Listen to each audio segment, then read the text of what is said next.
Hello, everybody, and welcome to Arsenal X, Boss Rush's Xbox podcast.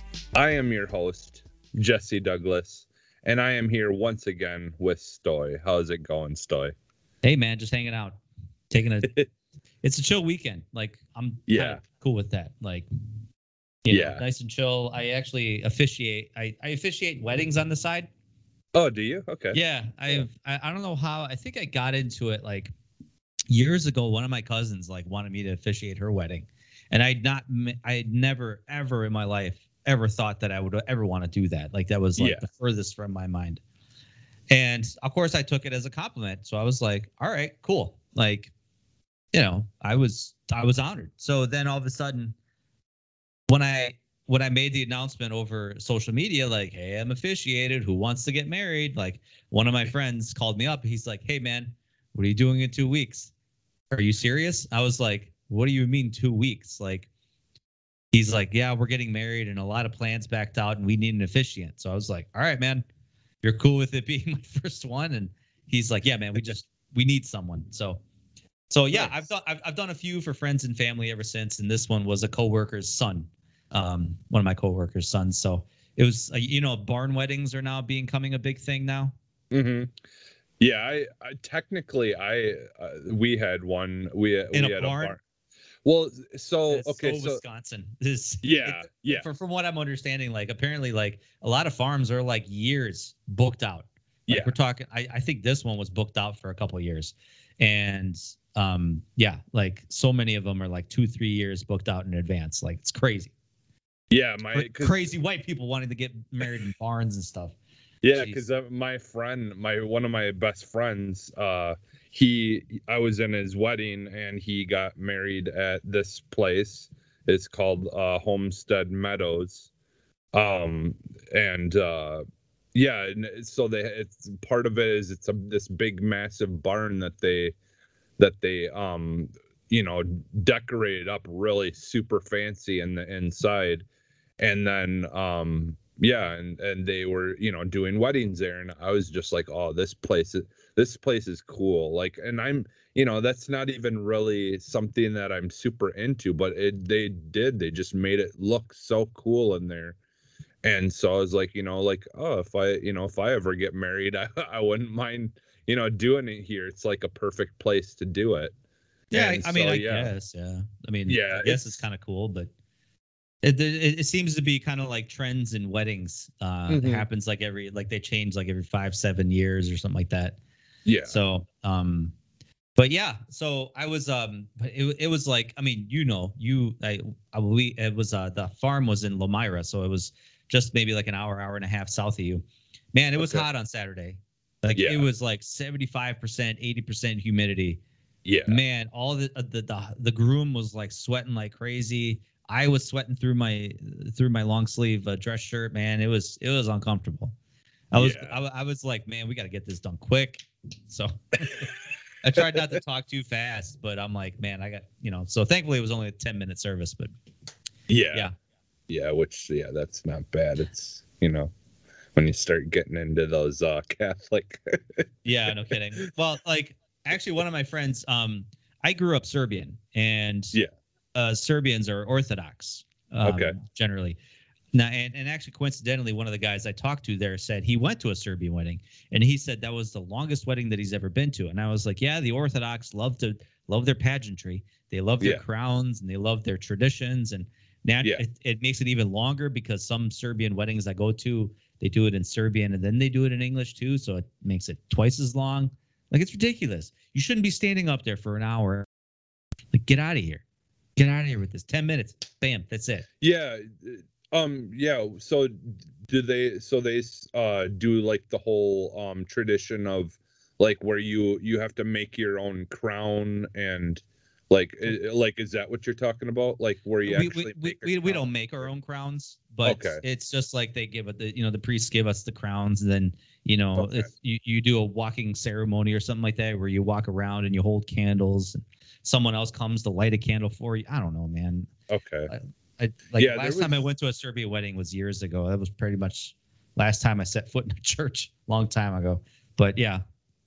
Yeah, I was at one that like took like an hour and a half because there was like a whole tradition where there was these different statues in the church, and they had to go to each statue and say like a prayer or do like a prayer, and That's then too much. Too much. yeah, yeah, Just there was get a married. That's it. lot. Do you Exactly. take this person? Do you take this person? Here's your rings. Promise that other person you'll stay faithful to them for the rest of their lives. Now I pronounce you husband and wife. Make kiss the bride. Yeah. Bam. That's it. You don't need any more than that.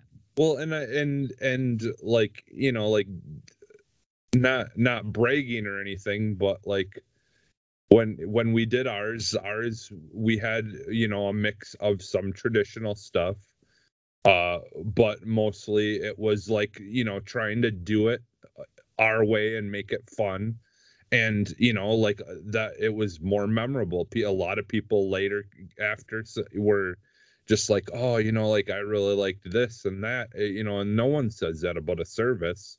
Mhm. So I was like, well, like, well, that's good. Like, we wanted to make it fun and like more about, our, represent us and, not just be boring and, and stuff like that. Like, like we had our No one remembers the ceremony. Everyone always remembers the reception anyway. Yep. So that's why you put more effort into the reception, because everyone's going to remember that or not remember that because they're hammered. I don't know. Yeah.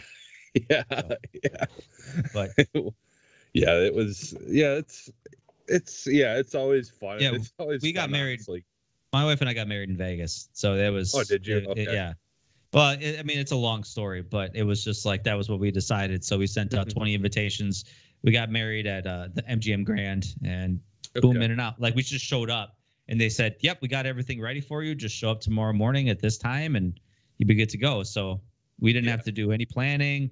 I mean, we did plan like what songs do you want to walk down on, and what flowers do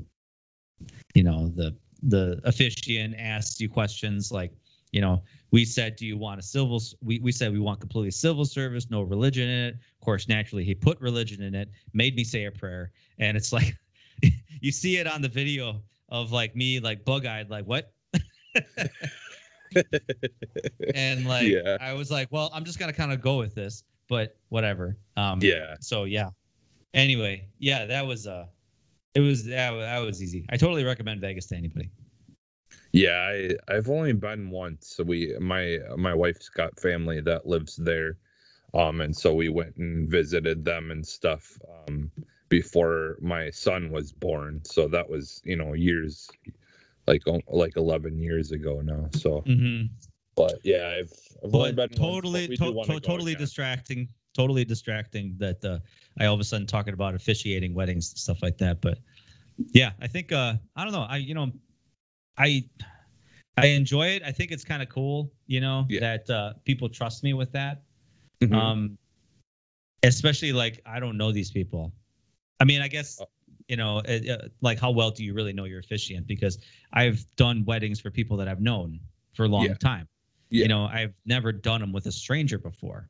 So like these two people I literally have never met in my life. So it was kind of new, kind of interesting, but yeah, it was kind of neat, I guess. Yeah.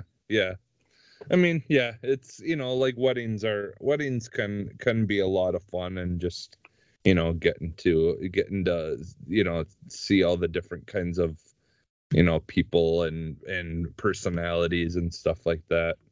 Yep. Because I've been to a couple of weddings where I didn't really know the people a whole lot, but it was just it was still a fun experience and stuff. But yeah, all right. Well, yeah, and for me, like I just kind of been, this weekend has been pretty lame for me for the most part. Today I did go with my friends, and every year we always do a fantasy football league, and so I went and picked because I'm like, it's so funny because I do not care about sports that much. And you still participate, huh? Yeah, for me, like honestly, it's gotten me to watch football more than I have in the past. So like, because I don't mind watching football. Like honestly, I don't mind it, but I don't know. I just don't care. I don't care on a level that most people that, root for Green Bay or whatever do.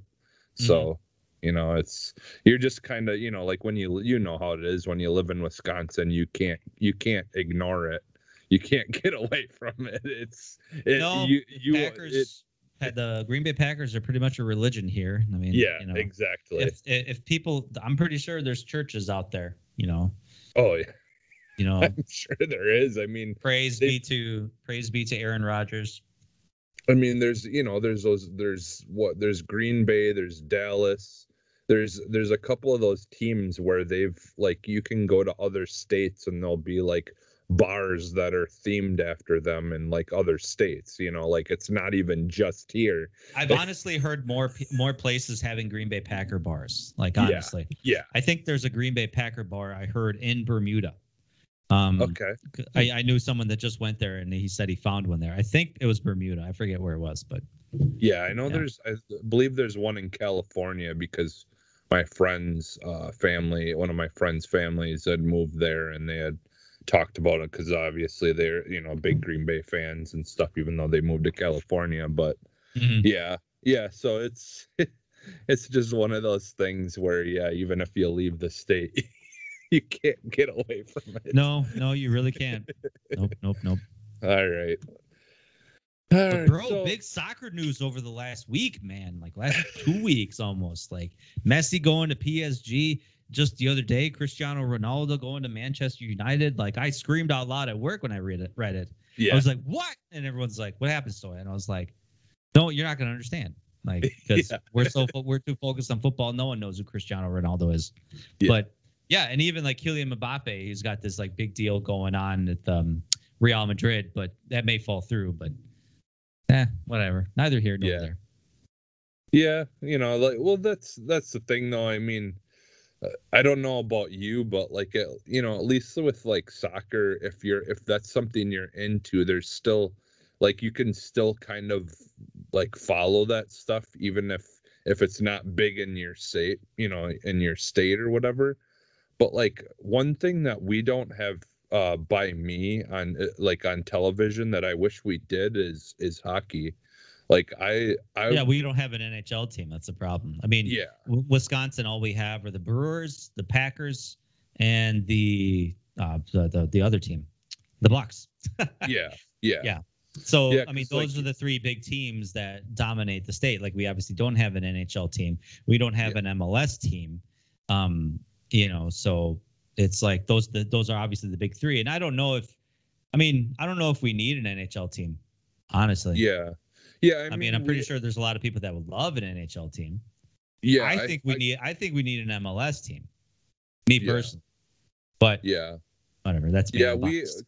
Well, and like, cause from what I understand, I mean, like we have the Green Bay Gamblers, which is a smaller and a smaller hockey team, like the whatever, like where people would Well, yeah, go we have the before they Milwaukee go up to. Admirals. Yeah. Okay. That's IHL. Which supposedly the Gamblers get a lot of people coming in and stuff. Like it's pretty popular. Mhm. I would like to go see them. Yeah, I think the Milwaukee Admirals are a feeder team to the Arizona NHL team. Okay. I think that's what it was. But yeah, we actually get a pretty decent amount of people going to those games, and the Admirals have won a few leagues, so like they've actually won some championships. Yeah, which I've always found that weird. Like you'd think that people here would possibly go to like the Blackhawks or something, like in Illinois because We hate everything Illinois. yeah, It's that's true. you know That's how that is, true. man. Yeah, that's Like true. when I say I follow the Chicago Fire, like people say like why don't you follow Minnesota United? Yeah. And I'm like, well, because Chicago's closer. Yeah. Exactly. So Yeah. if I want to go to an MLS game, that's my closest place I can go to. But Yeah. Chicago Fire sucks. So All right. Why don't we get into the show? So just some housekeeping quick. Go to our website, check out everything there, especially check out like our writing team stuff. Like there's some really good writing there, and Stoy, you also write on there as well. Go check out some of Stoy's stuff, because you kind of focus on a lot of the Xbox stuff. So like you're kind of you do a lot of stuff for, like, well, you did the Game Pass stuff and all that. Mhm. But yeah, I gotta try to. I mean, admittedly, I haven't written much in the last like 2 weeks Yeah. because I'm coaching soccer again, so yeah. my time is very limited. But Mhm. I got to throw in some other content because there's too much Nintendo content on that website. Oh, So yeah. so it's like we got there's other systems, guys. So I'm trying to throw out as much Xbox stuff as I can. So I would say probably like twice a month I put up something for Game Pass and Games with Gold articles and stuff. So Yeah. There's plenty of stuff there, and then there's also like the podcasts, that are part of our network. You got shows like the Console Gaming Crew, the EXP Cast, WASD and Beyond, Lore Together. You've got all the Boss Rush Entertainment stuff like LAN Party, Rope Talk, Trash Talk. There's a whole mess of stuff there. You could literally stay busy all day. yeah, then there's those other system style podcasts like I don't know Yeah. something about Nintendo, Pow Yeah. Block, and then there's Crossroads, the PlayStation podcast. Yeah. The other lesser known podcasts, not compared to us. So Yeah. The true fans who know what they're doing, they come here to listen to Arsenal X. So exactly. They want no bull, no filter. They just want good talk about getting married and soccer. That's what they want, right? That's what they come to the show for. They wanna learn about Xbox. They don't want to join a cult. No, yeah, exactly. Listen, we're all welcoming here, okay? Yeah. All right. Yeah. We just need $15 a month. That's it. Yeah. To take advantage of everything Xbox has to offer. Yeah, we'll pass the basket around. Yep. All right. So, all right, we'll get into. Oh, go ahead. I was gonna say actually someone popped up on our Arsenal X Discord. Ask questions. Yeah. And then in case you didn't know, the guy that was asking if Stoy was single was me. I was a joke. Yeah. Okay. Yeah, I figured it was you. Yeah. Mr. Just going along with it. Mr. Sassel actually posed a question to us, and I'm sorry if I kind of like break the format, but he asked, "What's a game you looked forward to getting, and after playing you were disappointed or just couldn't get into it? What's a game that was really on your radar, but you ended up enjoying a lot more?" So kind of like two opposites. So do you have a game that you were really looking forward to and then just basically disappointed in after it came out?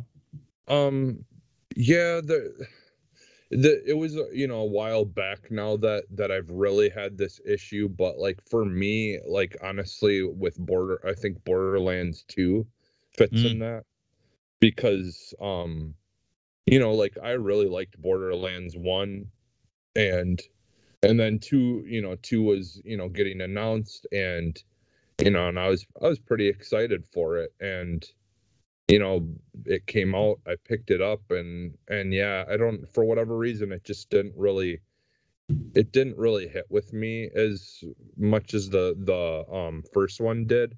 I don't know if it was just that I maybe lost interest in the franchise just in general or what, but for whatever reason, I just really didn't get into that one like I did the first one as much. And I don't know if that's common among the people that play those. I feel like a lot of people like the second one, but maybe I liked the second one, but the third one I felt I had the same reaction. The third one I just couldn't get into. Like the new characters were just kind of too blah. Like they lacked a little bit of the personality like the other two, the first two games had. I don't know. Well, and I didn't even really.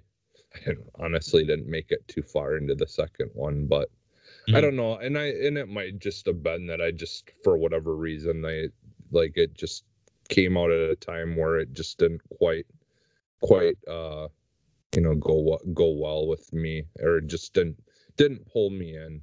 Mhm. Because that's the thing, is like a lot of games for me, like they really gotta dig their hooks in deep, pretty quick for me, because Oh boy, my you have high standards, don't you? You're my that well, guy. it's just the way my brain works. It's just Uh-huh.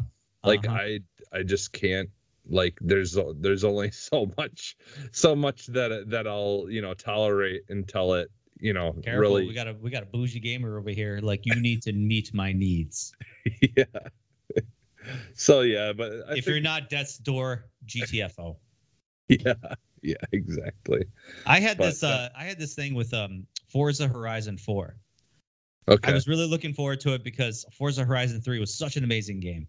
Yeah. And then when Forza Horizon 4, it took me a long time to get into it, like really long time. Yeah. Like, I don't think I really got into it until all of a sudden I got a Series X when I did the Mhm. update. And I was like, wow, this game is actually solid. Like, I put in a lot of time on the Series X, more so than I did on the Xbox One. And I Yeah. think I think just because, like, honestly, the backdrop to Forza Horizon 3 in Australia was so much more beautiful than just the blah landscape of England in Forza Horizon 4. And that's nothing against the landscape. I just think, Yeah. Forza Horizon 3 was more sunny, more bright, more Yep. just there was more. I don't know. And like England was just blah. Like, it was cool that Forza Horizon 4 had seasons, but I don't know. Like, it didn't hook me. So Yeah. yeah, it took me a while. Well, I'll be honest with you. Like, there are a lot of things about 4 that I love, but 3, in my opinion, 3 as a game overall just was, yeah, like, there was a lot more to It was that better. game. Like, I mean, the Hot Wheels stuff, like, that was really cool, I thought. And I mean, like, admittedly, like Forza Horizon 4 had that stuff. They had the Lego world. yeah, They had other places. They had so much more content, but yeah. But I liked the Hot Wheels like stuff better than I like the Legos, like yeah. the Lego stuff. So Mhm. like, I think I don't know, it fit more. Like, I get it, like, because you play the cars as like Lego cars and stuff like that.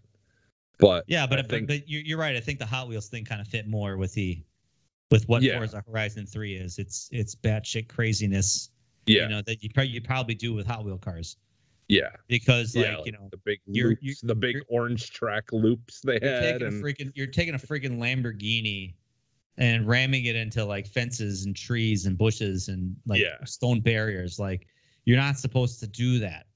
yeah, But Forza Horizon series tells yeah, you can do that. It's fine. yeah, I still yeah, don't like it. But yeah, it is what it is. No, that was mine because I actually replayed it over the weekend. yeah. And I haven't touched it in so long. So Yeah, and then the other part of his question, didn't he ask, like, too, like, what was something that was not on your radar, but you ended that up was not? enjoying a lot. Yeah, this one was a harder one for me to try to think about a game that that wasn't on my radar. I I'll don't. actually talk about mine later. Yeah. Oh, I'll let you okay. talk about mine later because this literally just happened to me. Oh, okay. I mean, I've had other ones before. Like, admittedly, the Mass Effect series was never on my radar when it first came out. Yeah. Like, I was Yeah. like, wow, this looks really boring. Like, this looks really just, wow, there's a lot of talking and a lot of dialogue choices. Like, I hate games like that. And sure enough, when I rented it and I gave it a shot, and I was like, oh, whoa, this is cool. Yeah. Yeah, I still can't even, honestly, like, because the only game that came to mind, honestly, isn't even on Xbox though. So Yeah. that's my why I was having a hard time with this, is because, but I mean, for the sake of the question, whatever, it doesn't matter. But yeah, like for me, it was Horizon Zero Dawn. Like, like when that first got announced, I didn't have a PlayStation, the PlayStation 4, and so like I didn't. It really wasn't on my radar. But like once I really started, seeing more of it and like hearing people talk about it, I'm like, okay, like, you know what, this actually does sound kind of cool, like. So I went from like not really having any interest into it like being something that I would potentially buy a PlayStation for or whatever. Mm-hmm. And so I still need to finish it, but yeah, I've enjoyed what I've played of it on my PC. So, but yeah, that would probably be mine for that. But yeah, to wrap it up, if you check us out on Discord, you go on Boss Rush Games Discord, and there's room for every podcast in the network. And if you go into the Arsenal X room, you can actually, there's a little section that says "Ask us questions," because play on words, AX, get it? Yeah. So you're not laughing. You're supposed to laugh. There we go. Anyway. Yeah. So you can ask us some questions like that. Any question, doesn't matter. Yeah. So definitely hit us with some good ones. Yeah, and I think I think that was a good choice. We probably should just do those. We'll answer your questions right at the beginning of the show there, so then that way we can kind of do that and then get into. So they can stop listening 5 minutes in. Yep. We should wait till the very end. Yeah, I feel like I'm trying to think. I think we usually, I doubt people are gonna be like, they answered my question. Okay, I'm done. All right, dip. They're gonna dip out. Yeah. So, all right. So why don't we get appreciate it? Yeah, we appreciate it. Definitely. I was glad. Thank you, Mr. Sassel. You know what his first name is? His first name is Lou. Lou. Yeah. Sassel. So, yep. So put that together.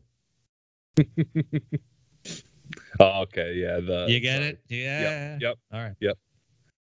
All right. So Stoy, what's in your arsenal this week?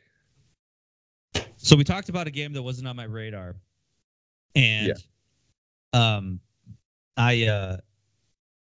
talked about it last week on the EXP cast, and this game came out, the game came out last week, this past week, and I heard about it, but I was like, it just seems like another kind of ripoff of like old, I played a lot of retro horror games, and this game I'm talking about is called Tormented Souls. And I played a lot of games where it was like, retro style horror game. If you like original Resident Evil, like you'll love this game. Mm-hmm. And I played a lot of really bad ones, just not good ones, Yeah. So that's why I just like dismissed this. I was like, oh, cool, another crappy retro style themed game, whatever. So I caught the trailer of this and I was like, wait a minute, this could look pretty good. Yeah. So it only came out on the PS5 and the PC. It's supposed to come out on the Series X, but I didn't see it on the store. And even on the PlayStation 5 store, I couldn't see it under new releases. I had to manually search it. I had to manually type in Tormented Dark Souls or Tormented Souls, whatever, just to find it, which is weird. But anyway, I maybe when I checked on Friday, maybe it didn't hit the store on the Xbox yet. I haven't checked since, but I bought it for the PS5, so whatever. We're out here at this point. It's supposed to come out on like the previous Gen 2 and Nintendo Switch at some later date, but okay. So let me tell you, this game is a love letter, like a big love letter to the original Resident Evil and Silent Hill games. And I would say more, it's got such a good blend of both. Like it's got the kind of like static camera of like, Resident Evil and the kind of small corridors and, kind of like horror, what's around the corner of like Resident Evil 2. But like, it's got the music from like the kind of like atmospheric horror music, kind of like Silent Hill. The monster designs are something straight out of Silent Hill. A lot of the architecture and designs straight out of Silent Hill. Like we're talking like Silent Hill 1, 2, 3, that kind of stuff. Man, this is so good. Now, the problem is that I know like modern people who maybe never played those games will not understand it and may hate it. They may hate it because one of the biggest gripes about this game, and I have this, is you cannot get a good line of sight on your enemy. And that's why the third person shooters, like it's, you're always facing forward no matter what. Yeah. But this game has atmospheric camera angles to where like, you walk into a room and all of a sudden the camera is facing you. You can't see the entire room, but it's got this really cool, like dynamic, like, angled camera to kind of give you a sense of horror, whatever. Yeah. But that's how those old games were. Like it was just like, it was setting up the scene, so to speak. Yeah. And you cannot see what was in the room when you walked in. You cannot see the enemies. So a lot of times, like you had to get into the right camera angle in order to attack your enemy. And the rooms are so small that like, you really have to position yourself in a good place to attack enemies. Now, coincidentally, most of the enemies that you encounter, like for the first 3 hours, don't have legs.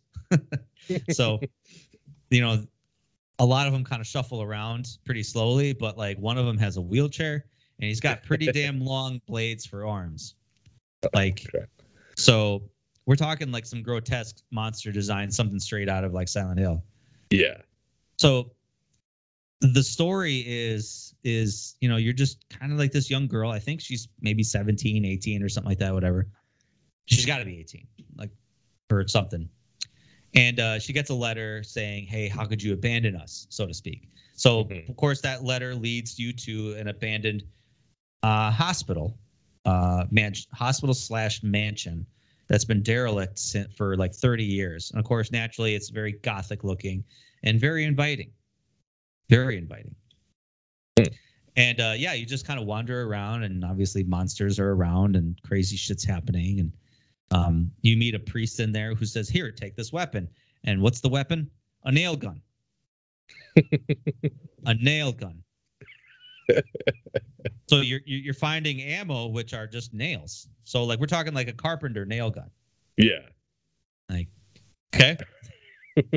Seems like a weird design choice, but whatever. I'm in it. I'm into it. You're playing. Yeah. You're not playing as an overpowered person. Like, obviously crazy stuff happens to your character right from the get-go. Like I'm not going to say what, but it's just some crazy stuff happens right from the get-go. So you're very much like vulnerable and alone, and you have these crazy monsters attacking you, and all you have is a nail gun and a crowbar. Like that's survival horror to me. Like to me, that's like what survival horror was based on, not giving you unlimited ammunition left and right. Like we're talking like you got to pick your shots. You got to choose your shots carefully. Some enemies you just got to run away from, like in order to conserve ammo. Like you got to worry about those things. Yeah. But it sounds very interesting, right up my alley. Oh yeah, for sure. Like we're talking, I mean, it's got some scary stuff to it. Like, it's very dark, very gothic. Actually, one of the things in the game is you can't go into dark areas. Like all of a sudden, there's some mechanic in the game where you just die. Like you go into like a very pitch black dark area, and then all of a sudden the screen will kind of turn jumbled, and then you die. Unless you have like a lighter, and basically a lighter is you have this little lighter as like your light source in most areas. Unless you turn on the power in the area that you're in, and then obviously you don't have to worry about that. But yeah, I'm like 3 hours into this game, man, and I'm just in love. Like I love it. Like it's it was $20 in the PlayStation 5 store. There's a physical copy coming out for it next week, which is interesting. So like it's available digitally now, but it's available on the PC as well, so you can play it on Steam. And but yeah, man, dude, like if you grew up in that stage, like early PlayStation, like we're talking like Resident Evil in its prime, Silent Hill in its prime, like you'll love this game. It'll bring you back because like this is a true love letter to those games. Nice, yeah. Yeah, it sounds yeah, really good. I'll have to check into it and see if it is on the Xbox store. If it's not, you said like it might possibly have been on some of the other, or it's going to possibly be on some of the other consoles later. Yeah. Otherwise, The developer said later. I mean, because I tried to Google it because yeah, initially I couldn't find it on Friday. It was slated to okay. come out on Friday, but like when I checked on the Xbox store, it wasn't there, and I even searched for it and I couldn't find it. So, but it's on. I know it's on Steam, and I ended up finding it on my PlayStation 5. Okay. Yeah, otherwise that's the thing is I do have a computer now that can run games, so I can always worst case scenario, I can just always get it on Steam. I mean, like I said, it's not a graphic intensive game, really. Yeah. Yeah. So it's not like you're going to be playing like Halo 5 or anything like that. So Yeah. But Okay. the art design and the art direction is just, I mean, so amazing. Well, and honestly, like I mean, like if it's supposed to feel more like an old school like Resident Evil or like that kind of game, so like it's not like I need to be playing it at like super high resolutions or anything anyways, so Right, yeah. it have more of that throwback feel Mhm. anyways, so I'm so happy for it because it's actually getting like a really good Metacritic score, so a lot of people good. are kind of really liking it. So Good. um Yeah. but yeah, I mean I want to say the developer Dual Effect, I think they're based out of Italy, Okay. and I think this is their first big game. Okay. Yeah, I mean, like, yeah, if you know me, like, anything horror, like, something had come up on Twitter the other day where someone had posted a bunch of games that they had because they had just recently got a Series X and they had a whole bunch of like 360 games that they're like, what should I play first or whatever. Mm-hmm. Is obviously it was someone who hadn't had an Xbox since 360 or whatever, and one of the games in there was the first Condemned, and I'm like, oh my god, that's seriously one of my favorite horror games. I just love horror games. Yeah, you'll So definitely like this one. I mean, nice. like I said, it's like a love letter to those old classics that. But yeah, apparently right now it's only available for PlayStation 5 and Steam. I actually ended up going on the website, but it is coming soon for the Series X. So I actually want to support these guys. So I want to actually try to maybe buy the physical copy for it. So. Yeah, I'll probably end up, if it is for coming to the Series X, I'll probably just kind of wait and then pick it up when it comes there. Mm-hmm. Just because in that way I know that I have a much better chance of playing it if I get it there. Because I'll be honest, like I know like I can hook up a controller to the computer and I can play it just like I'd be playing it on console. But I just, for whatever reason, I just really have a hard time trying to play games on PC. I'm so far away from that point in my life where I used to be like play mostly on PC. Mm-hmm. And just the ease of a console is just, I don't know. It's just much easier for me to stick with something if I get it on console. So Yeah, I know. Like I was actually thinking about that earlier in the week. Like I was thinking about maybe trying to save up money to get like a gaming PC, but I'm like, I don't know if I really would utilize it that much. Because 80% of my gaming is on, the console. yeah, and honestly, I only got one because the one that I got was really good for gaming, but it's also was good for editing software or editing shows and stuff like that. And that's mainly why the only reason I have a gaming one is for editing stuff. But yeah, I mean, like I said though, I did buy Horizon Zero Dawn on it, and I played was playing it quite often. But now I've got a PS4 Pro, and I'd rather just finish it there, which means I would have to start over. But that's okay. Yeah. But otherwise, I ended up also playing Aliens Fire Team. Ooh, did you? You got to? Yeah. So I'm playing that solo because I don't like playing with other people. Okay.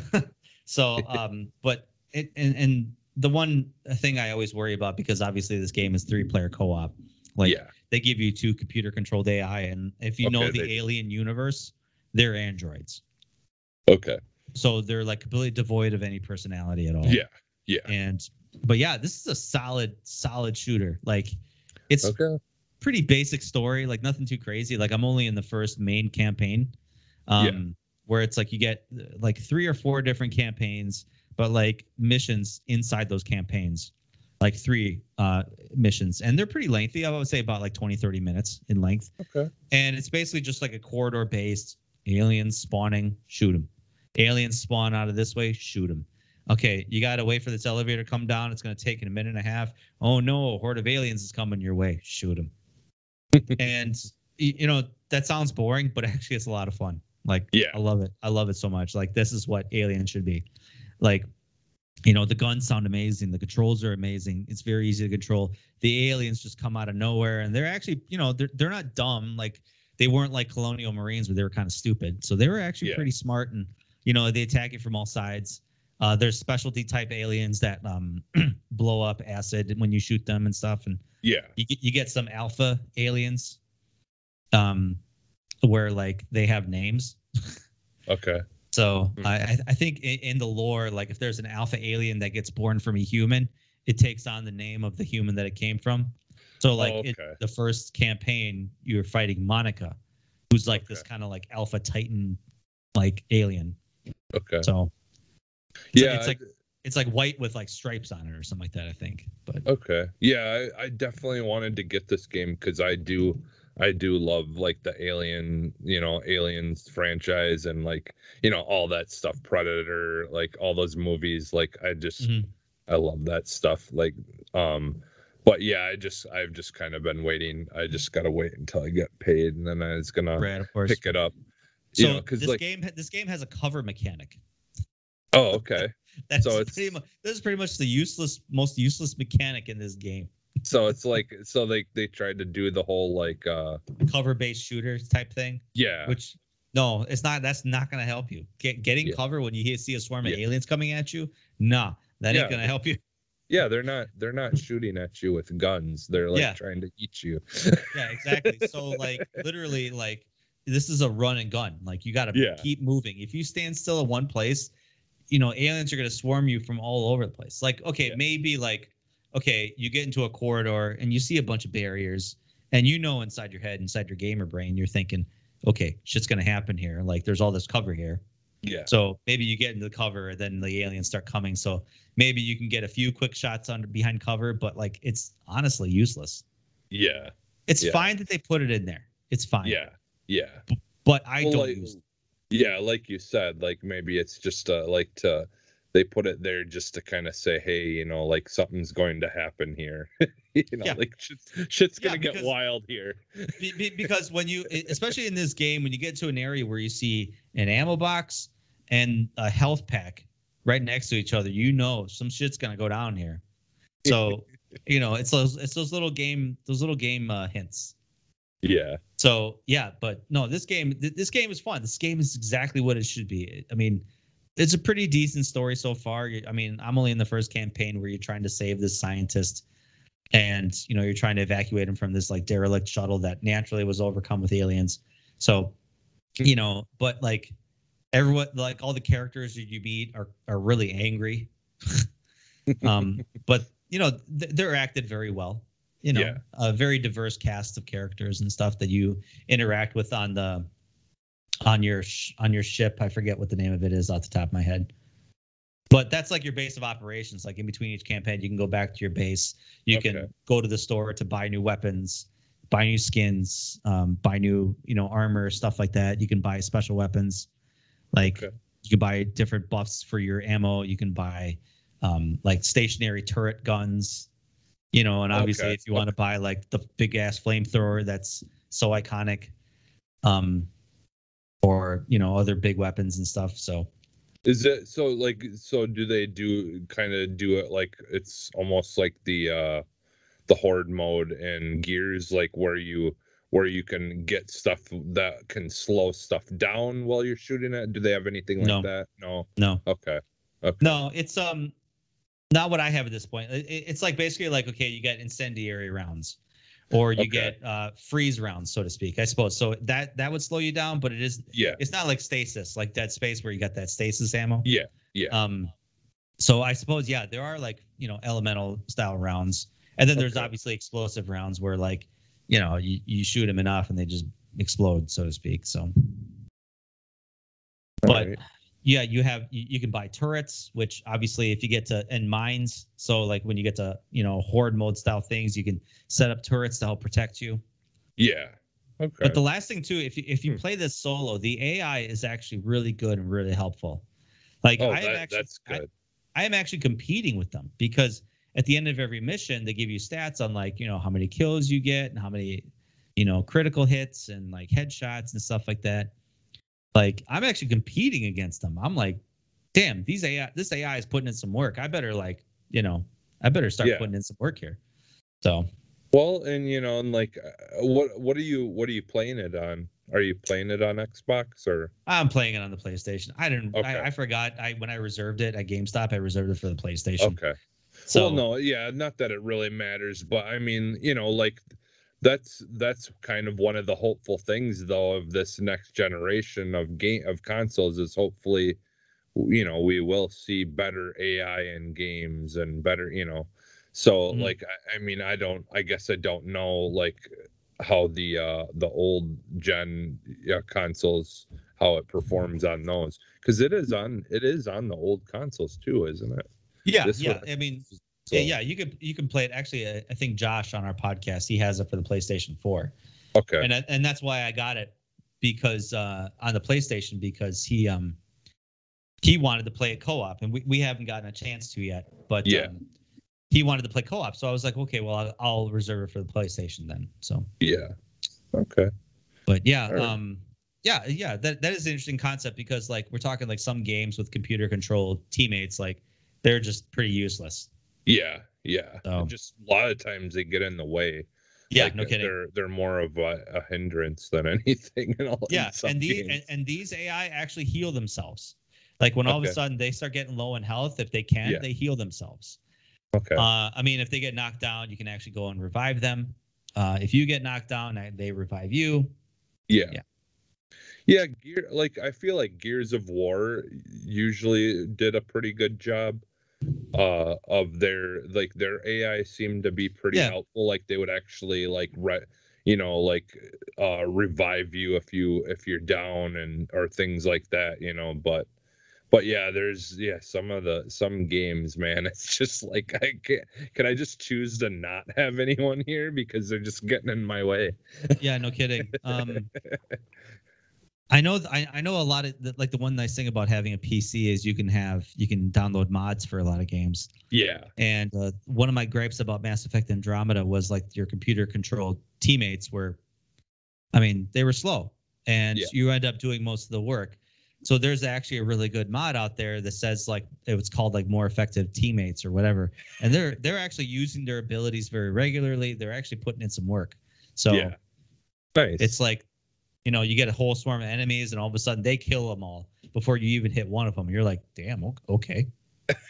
But that's that fine balance. That's that fine balance of like, does that take away from your gameplay? Yeah. If they're too good. Yeah. Yeah. You don't want to be, have, a Terminator as your. Yeah, no kidding. The guy that just like all you got to do is just sit there and wait for them to take out everybody, and then where's the fun in that? Yeah. So it's that fine balance.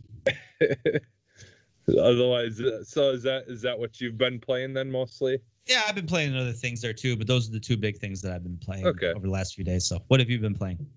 Okay, so I want to hear about this one. So Psychonauts 2 I started, and man, I love this game so much. like I tried playing the first one, but it just, it was kind of, it wasn't that it wasn't good. It was just that it was, everything was just so outdated at this point. How were the load And times? on Psychonauts 2? Psychonauts 1. Oh, Well, because didn't you say you just played the previous one? A while, it was a little while ago now that I played. I, just jumped into it to just kind of experience it because I hadn't. Yeah, Pat. I mean, I Pat didn't on our really play a lot. podcast just hated the first one. He couldn't even play it. Couldn't even finish it because the load times were so atrocious. Okay. But then technically that was like way back on Xbox. So Yeah, I don't remember too much about that, but I just, it was just kind of outdated. It just didn't didn't hook me. But this one, like Psychonauts 2, like there's so many things I love.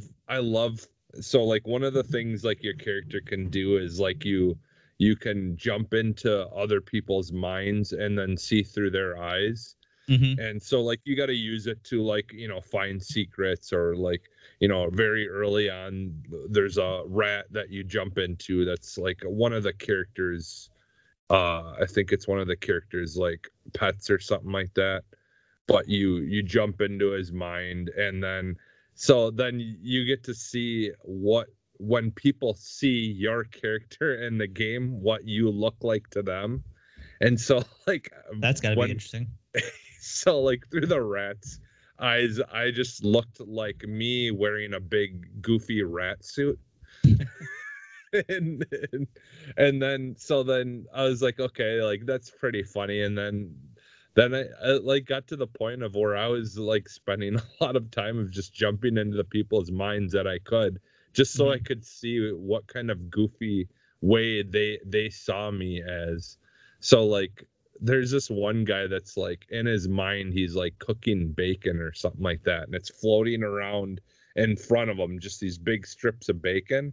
And then I ran over there, and like my character just looks all like excited, and then has like drool coming from my mouth because I see the bacon and I like want to eat it or whatever. Okay. And so like there's just these really weird things that they just did an excellent job of just kind of making goofy and having that that funny, just fun interactions with things, and not just making it about trying to do stuff for playing the game. You're also getting a laugh out of it as well, which like is a constant thing throughout this game. Like I'm really just loving the humor and the way you do like the when you're in people's minds and stuff. Like one of the mechanics in this is like like hooking up people's thoughts or things that they think about, and then you can like mix them together and make weird combinations. So like there'll be like a vegetable or something that they think is gross. Well, you could hook that with another thought and make it where they love that vegetable, or like, and you're changing people's minds essentially. That's too much power. That's much power. That's part of the mechanic of this game though, is like trying to like you have to persuade people into certain things, or like change people's minds in order to for the greater good of like what you're trying to accomplish or whatever. So that's one of the main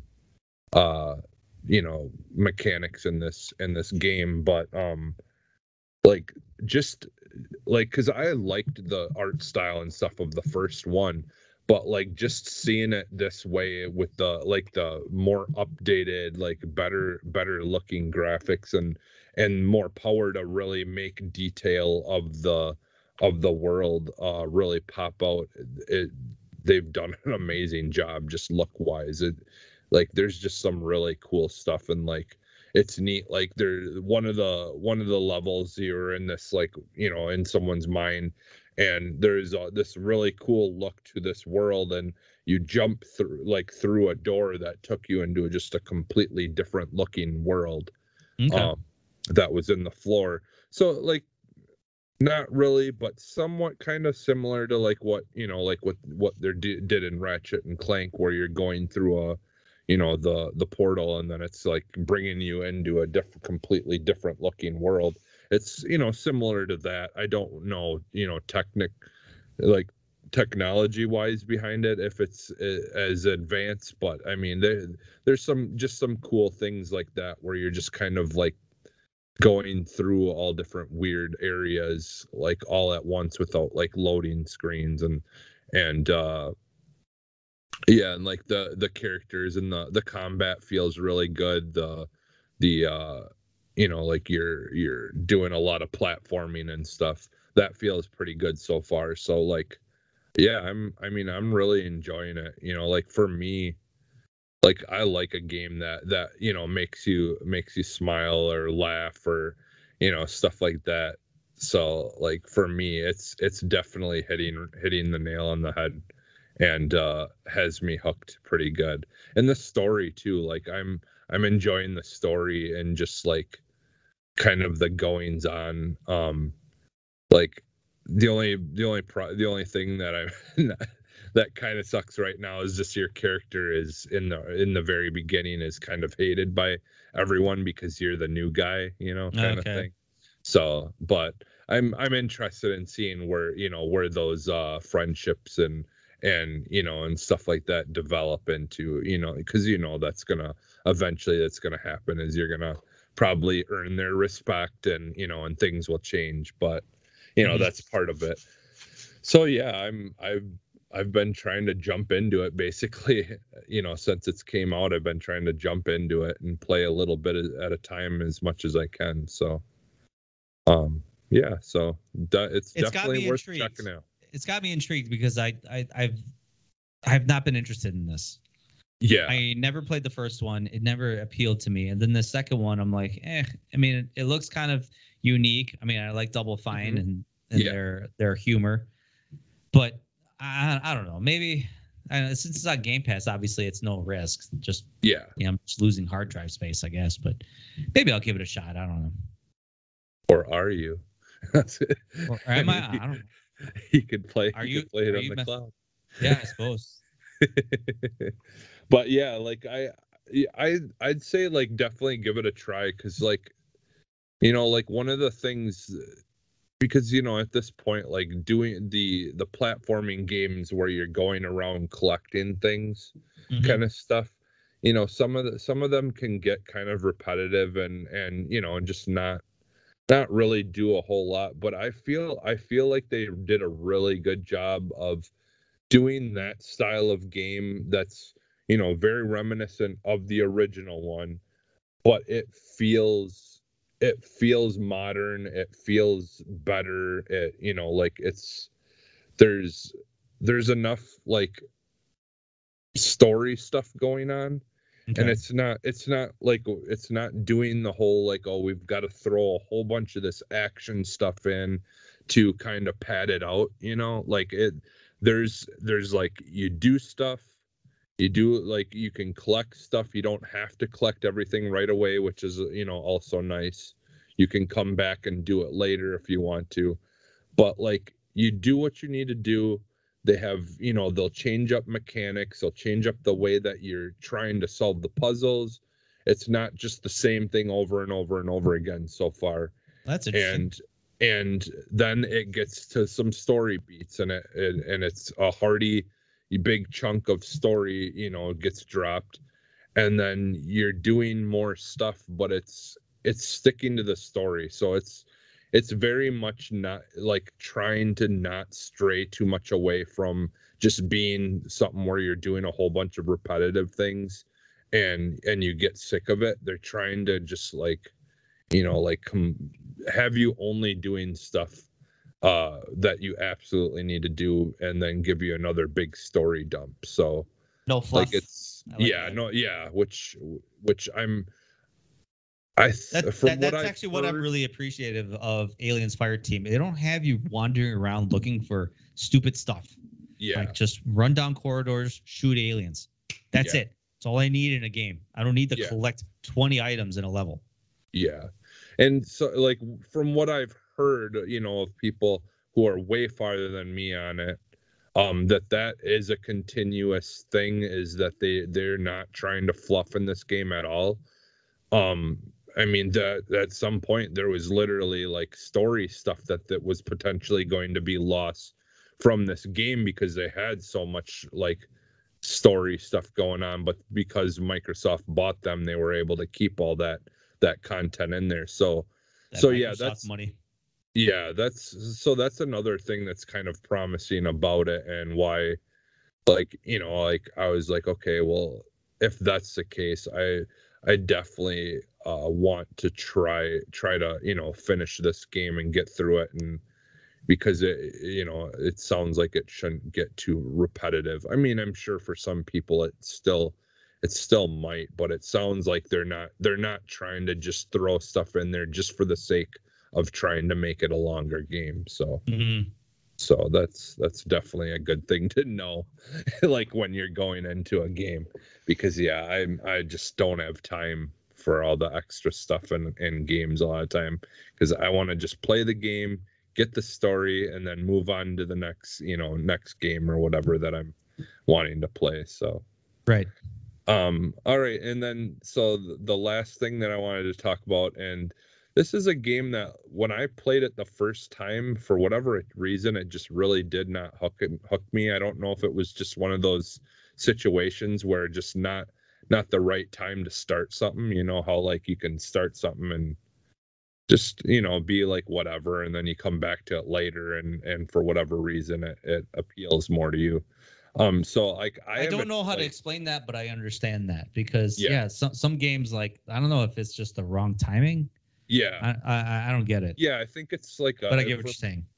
For me, I think it's a mood thing, you know, like, you just got to be in the right mood or the right mindset to want to play a certain thing, you know, like, right, like, or like when it comes to movies, like, do you feel like watching a horror movie tonight, or do you want to watch a comedy, like, you know, like, it's that kind of thing. And so but I came back to Wolfenstein because I haven't played through any of the new ones at all. Dude. And so like that's kind of where this is spawning from, is like I've always been a Wolfenstein fan, like since the very beginning. You have not been a Wolfenstein fan. You just lied to me just now. Since the very beginning, I played the first one. You haven't played the last two. You haven't played the last two. Yeah. So, but that's the thing, is I want to change that, and so there's always room to change. Yeah, exactly. So, I've been playing the new Wolfenstein, the Wolfenstein New Order, and it's got me hooked now. I'm enjoying it a lot. Is this the New Order? Is the first one, right? Yeah, I believe that is the first one, and then that is the first one. Old Blood Colossus. And then Old Blood is like the spin-off of this one. It's like the sequel, and then New Colossus, and then I forget what the other expansion or the one for that one is called. Young Blood. Yeah. So you could skip that one. You can skip that one. Okay.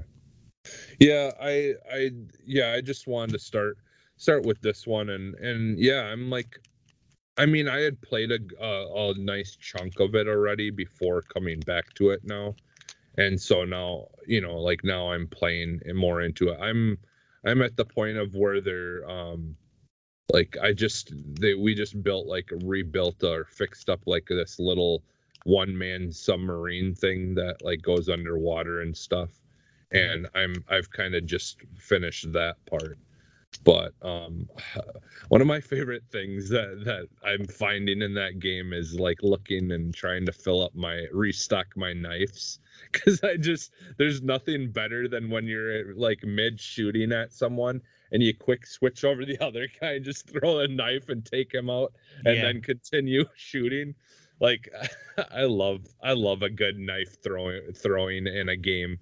Like, I used to in Call of Duty, when I played that a lot, I would, and any game, any of them that would have the knife that you could throw as a weapon, I would just have fun running around with the knife and just literally do the thing where whenever you'd kill someone, you'd restock your ammo.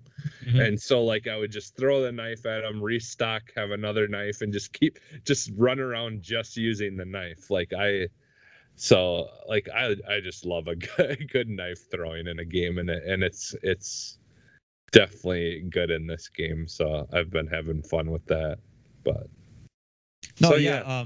This is a good series. Obviously, New Colossus is a little bit bigger and grander in scale, mhm. not only in just the area that you're in, but like the story is bigger. Yeah.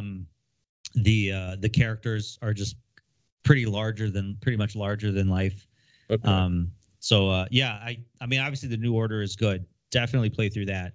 Yeah. But New Colossus is, like I said, you'll have a lot of fun with that. And then New Colossus, oddly enough, is actually a little bit harder Okay. than New Order. Like, I don't know why they chose that from a development standpoint, but I mean, it's still fun.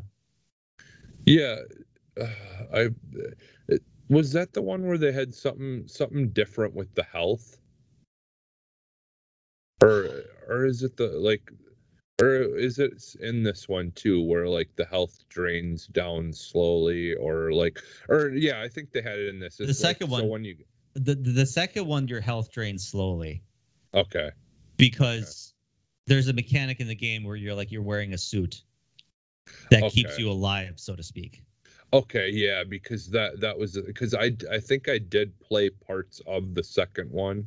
Mm-hmm. Just because. Yeah, that's what it was. Because like you're kind of your body's broken pile of mess in the second one, and they gave you this suit that basically makes you like obviously you don't have any health problems anymore, but your health is still kind of draining slowly, so you have to kind of keep up with that.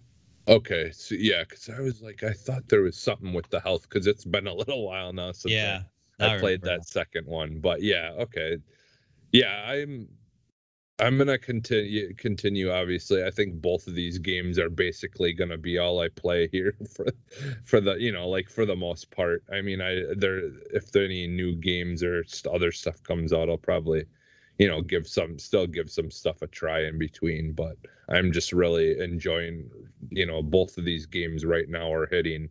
The one's got the just kind of fun humor, and the other one is just like a bloodbath and humor, and just kind of a shooter and a platformer, which they're both hitting on what they need to do right now for me. So yeah, so that's pretty much it for me for what I've been playing. So all right, so then why don't we get into the news, because we've got a lot of it. There's some Game Pass stuff coming out next week, bro, or this coming week.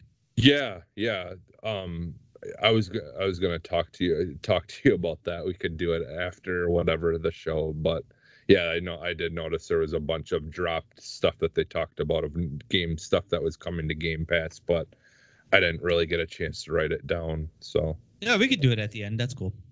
Okay. All right. So yeah. So obviously this week we had GamesCom happen, and Xbox actually had their own show before Gamescom started, the day before. So it was like Friday, I believe, or Friday.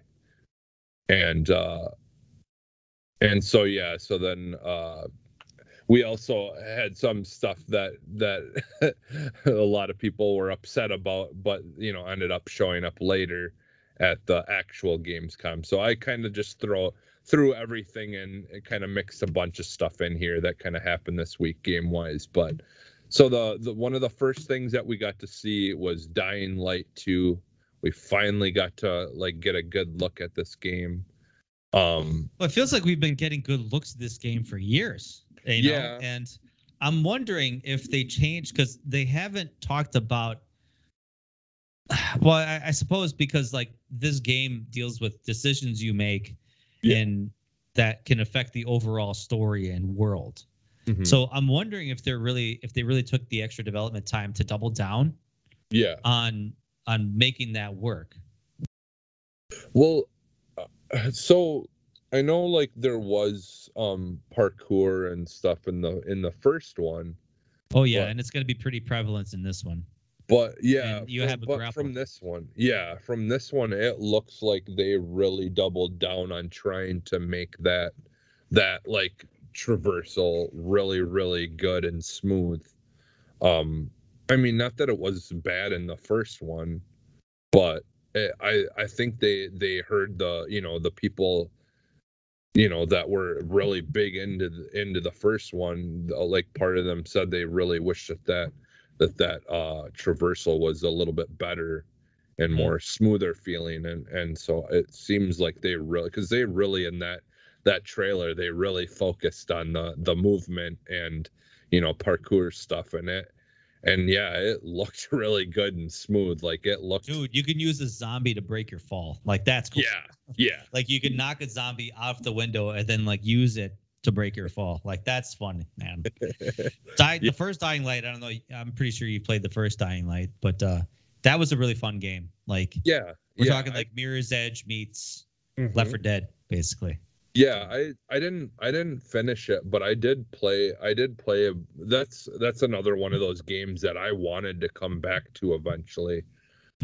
But if it doesn't make it too much of a difference, I might end up honestly just jumping into this one when it comes out and just stick to playing that one, and just not even bother with the first one. Because I mean, I know some bits and pieces of the lore and stuff from the first one and the story beats and stuff like that. I can always get caught up somewhere else too. I mean, just watching videos or whatever.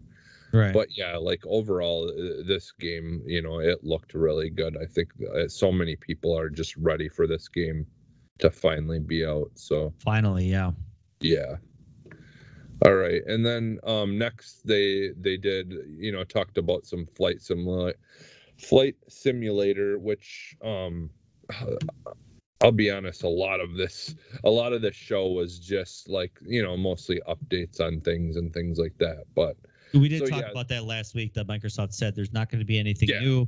There's not going to be any surprises. It's just going to be more on stuff we already know or updates on games that are already out. Yeah, which that's not like, I'll talk about it later, but so yeah, with the flight simulator, they're actually, some of the updated stuff, they're gonna have some multiplayer air race stuff, which looks amazing. That would be that's gonna be so fun. Just like I can't wait. Like I honestly think that could be something that would get me and like friends and stuff to play this, like, because just the idea of like being able to do air races and stuff and just in real, realistic looking places and things like that.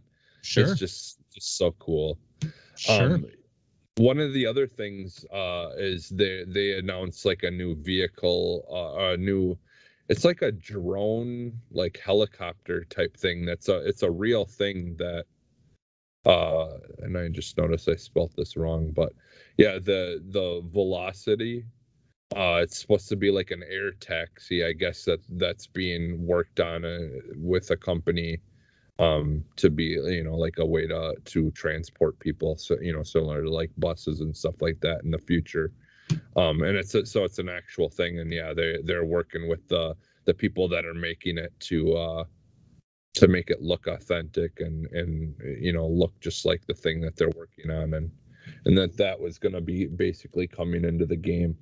So yeah, that's for the most part the newer stuff that they kind of talked about and showed us. So for Flight Simulator, the next thing was a game called Into the Pit, and this was like, I put like a retro like Doom style game, but like you didn't have guns. You were like using magic, that you'd have your hands in front of you and like different glowing, this kind of reminded me of like Hexen. Yeah, Hexen and Heretic. I was like, I know there was a game that was like this. I just can't remember what it was called. But yeah, that's I don't know if that's what you thought about, but Yeah, that's exactly what I was thinking of, because I remember the game being like, like a Doom, but it's Magic. So yeah, this is like one of those kind of style games, and like it looked pretty good. Like the characters and stuff, the enemies look very much like Doom kind of style, weird, just looking things and stuff. Yeah, I'll be honest, Yeah, like, it looks okay. I mean, yeah. I know everyone's trying to capitalize on that Doom, the franticness of Doom, Hmm. with the chugging guitars and the fast-paced combat and stuff like that. But now, obviously, here you have magic hands. Magic hands. Yeah. Yeah, whatever. Did you hear Yeah, about this game that they announced it way earlier this year? It's like it's a rhythm first-person shooter, but it's Doom and heavy metal. I'm trying to think of the name of it. But we're talking like it has some really good acts. Like it's got like Trivia Minute, Soilwork, In Flames, like a lot of good like black metal, heavy metal bands doing the soundtrack for this. Yeah, I do remember seeing that, but yeah, I don't remember what it was called either. But yeah, I do remember something like that coming up. Oh, crap. Yeah, I don't remember the name. Hellsinger. Yeah, Hellsinger. Hellsinger. Yeah. Yep. Yeah, I haven't heard on when it's coming out. It says it's supposed to come out this year, but yeah, that's the thing. There's so many things still slated for this year that they've kind of gone silent on, like that we really haven't heard anything more. And a lot of them I expected to be honestly at this show, and there was so many games that Xbox has been showing or showed a while ago that were supposed to be coming out this year that we still haven't gotten an update on. And I know this could be a topic for another day, but I think this is where these shows and these conventions are not helping developers, because you're tuning into Gamescom or you're tuning into E3, and it's like, okay, this game I'm waiting for has nothing to show. So it's like, okay, the developers are going to show something when it's good and ready to show, when they want to really showcase their product. You had developers in the past that are like, we got to quick rush this content out for E3, or we got to quick rush this content out for Gamescom. It's like, my opinion is like, let the developers do the work, and then when they have something meaningful to show, they'll show it. And the internet's a great place for it. They'll just post it up on YouTube, say, here you go. They don't need an awards ceremony or a convention to do that. Yeah, that is one thing I've known definitely with E3. Like I've just, the last couple of years now, like doing podcasts and really paying more attention to those things. There are so many things that I've seen over the years in E3 that literally had no place being shown because, well, one, like there was, the game didn't even exist yet. Like it was just a name and a concept, and like there's one game that Elder Scrolls, with the show in the trailer for showing a mountain range for Elder Scrolls 6. Yeah. That was a waste. That was useless. Yeah, because like, why even show that? Just say you're making the game. Say we're developing it. Yeah, we know that you're going to make like we know you're going to make these games. Yeah. Tell us when you actually have something, legitimate to show us. Yeah, I'm definitely with you on that, because I've been burned a couple of times now in the last few years where that's why when you expect nothing, you will never be disappointed. Yeah, exactly. So Age of Empires 4. Yeah, so the Age of some updates. Yeah, they updated like some stuff about the game, and so that it will be coming out October 28th. And yeah, they did this is really cool. I'm like, you're a history guy, right? Yeah.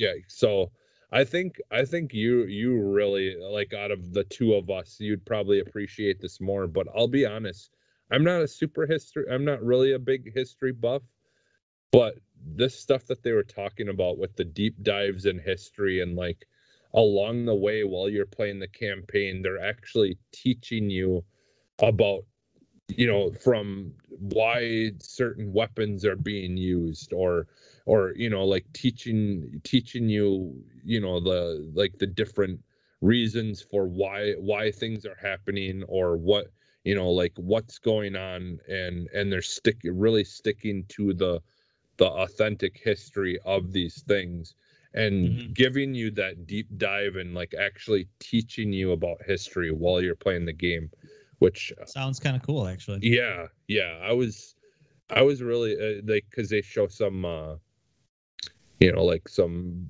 clips of them doing the recording and stuff for the for the motion capture, and like it sounds like I think they made it look like they're actually like going to be little like history videos where the people are dressed up in time, period authentic outfits and stuff, and supposed to be like one of the people in your army or whatever that are talking to you and explaining things to you. So yeah, it looked really cool. And yeah, normally that's something that wouldn't really super interest me, but the way they did it, and just like having someone like being like almost like a historian, or a person that tries to reenact things. Yeah, the Assassin's Creed games had that ever since Origins. Origins had a kind of like a free roam history lesson where like you would actually go to certain sites, and they would actually be a narrator that would tell you like, this is how the common people in ancient Egypt live, and this is the history of the Great Pyramids, or this was the history of beer making in Egypt. It's actually really cool. Like I actually sunk in a lot of time in that. I have Origins. I almost should. I wouldn't mind going into that game literally just to get that part out of it. You got to focus on Wolfenstein. Okay. Yeah. So you got to focus. Yeah. Like that's cool. Yeah. But yeah, that's true.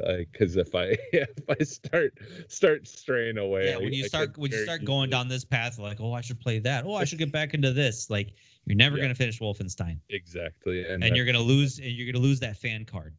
Yeah, that's how I roll a lot of the time. So you're right. All right.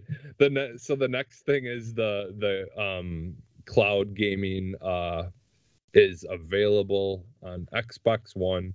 So now anyone who has the old consoles will be able to play essentially the Series X versions of games through the cloud. As long as your internet's up to snuff. Yeah. You're definitely gonna wanna if you don't have your Xbox hardwired, you're gonna want to think about doing it. Definitely, yeah, because you ain't gonna play 4K HDR graphics 60 frames a second with a wireless connection. Yeah, you're gonna need the Ethernet cord that shit. Yeah, especially if if other people are using the internet while you're on it. So, but yeah, I mean, it's awesome. Yeah, I mean, it's just such a cool, like, if you would have said that this was gonna happen like 10, 15 years ago, I don't think anyone would have. They would have said that you're crazy.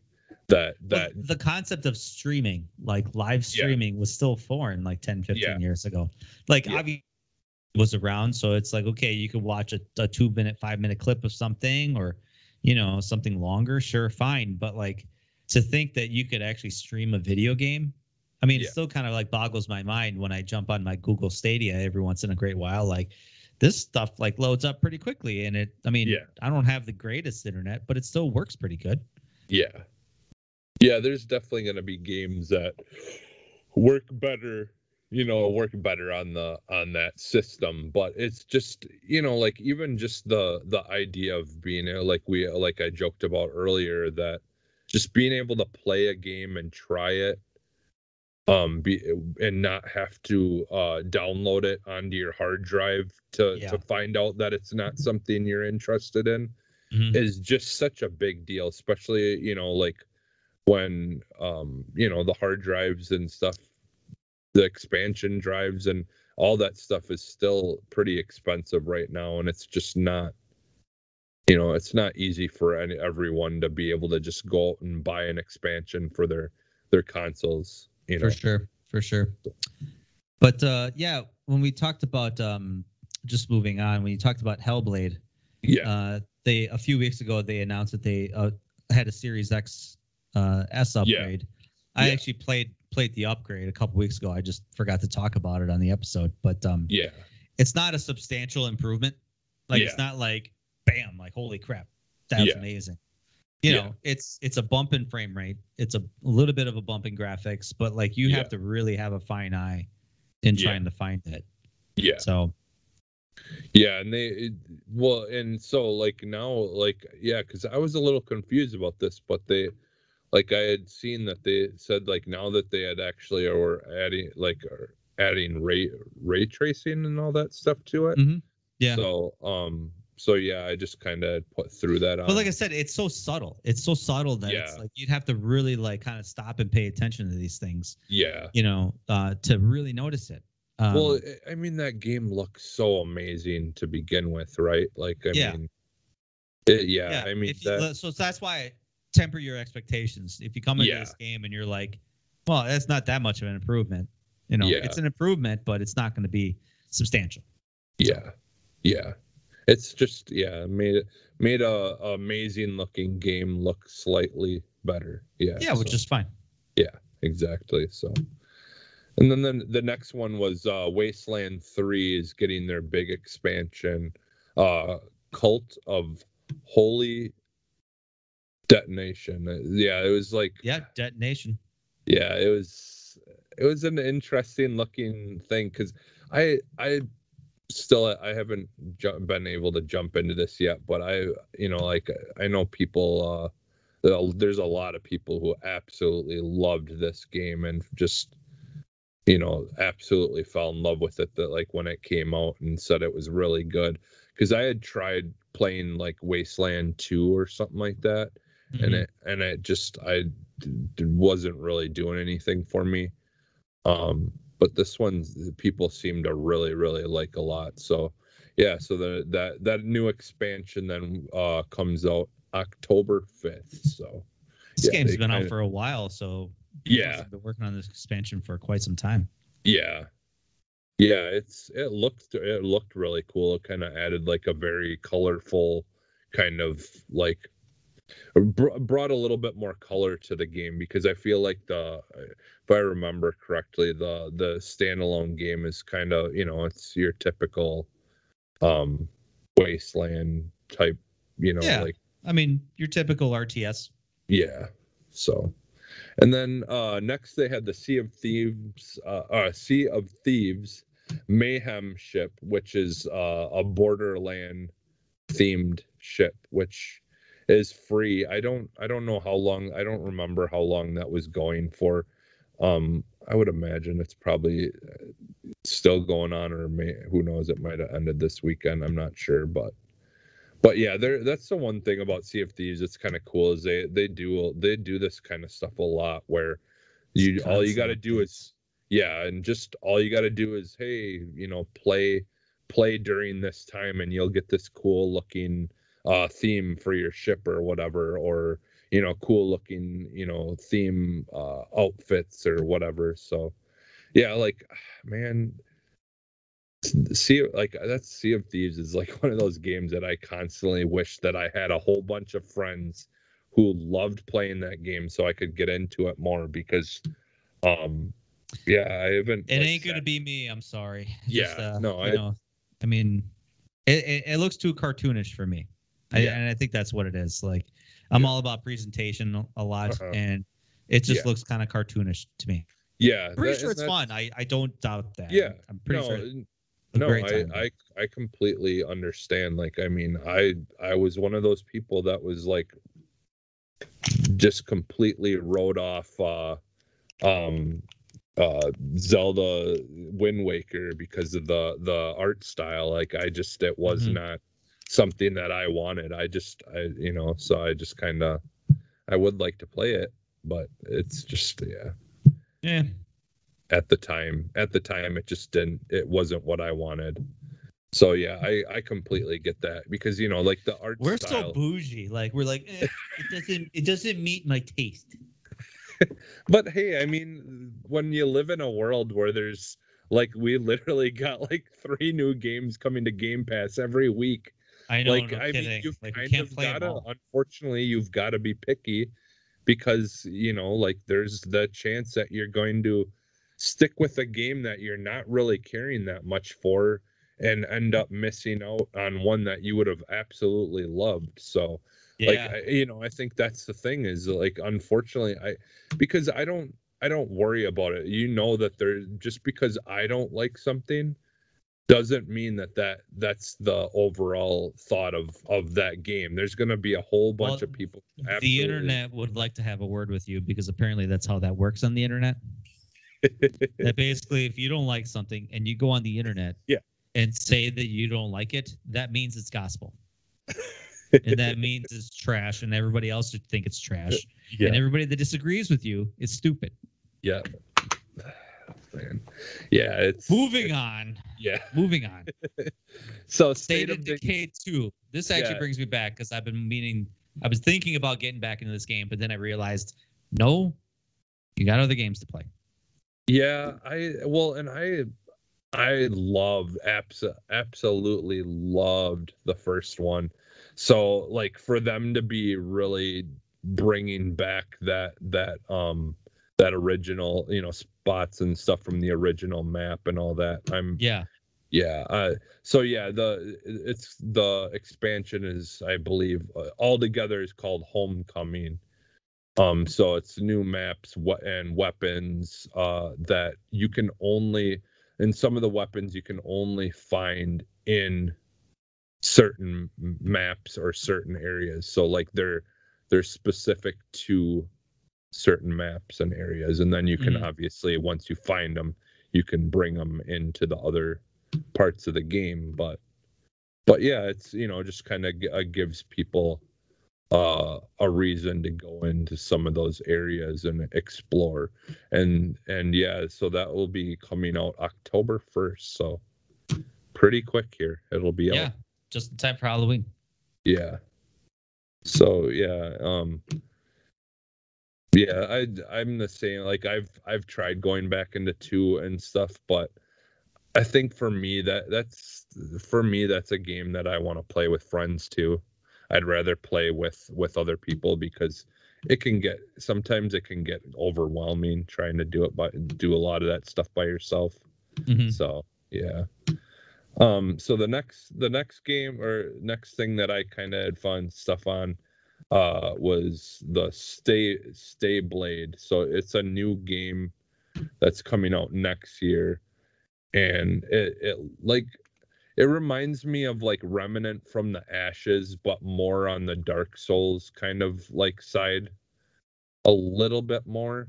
But it's like very much looks like that kind of game where it's a little bit more artsy versus trying to go for the like realistic or body horror style, like a Dark Souls or something. And what was kind of cool is, so like depending on like who you kill or like things that you do like affect the procedural generation of the map. So yeah, like that Stay Blade. Yeah. So if that's something that you'd be interested in, they have a video. No. What? They have like some video footage of it, but yeah. That's how much I am not interested in this game. I'm sorry. Procedurally generated Souls like no. No. Not to say other people can't enjoy it, but yeah. It's definitely one of those things where it's got to be something that you're interested in. Yep, for sure. And then the next was Crusader Kings 3. So this was just like kind of, I don't know, it's like not something I'm super into or really honestly interested in, but it was a newer game that kind of got talked about during the GamesCom or whatever. Just another strategy role-playing game. Yeah. I just or SRPG, whatever they call that. Yeah. And then one of the games that I've been really excited for a long since we've seen it, they showed a new like little trailer of Gunk, and kind of I feel like they had a little bit more, like, kind of dropped in some more story type things that kind of hint a little bit at some of the stuff that's going on. But again, we still didn't they didn't still do a whole lot of information on the, the thing I watched. Now they might have like a whole bunch of stuff on like a YouTube page or something that dives deeper. Oh yeah, I watched the trailer for it, the Gamescom trailer, and so you're just a space garbage man? Yeah, well, so it's from the Because you have this device that, like, you pick up gunk in the universe. Yeah, basically. It's like this congealed massive stuff, whatever. And obviously you use that to gunk to, like, build energy to, like, explore and solve puzzles, I imagine. Yeah, you're like, from what they made it sound like, is like you're on this planet that's like, I don't know, it almost got seems a like lot of gunk in it.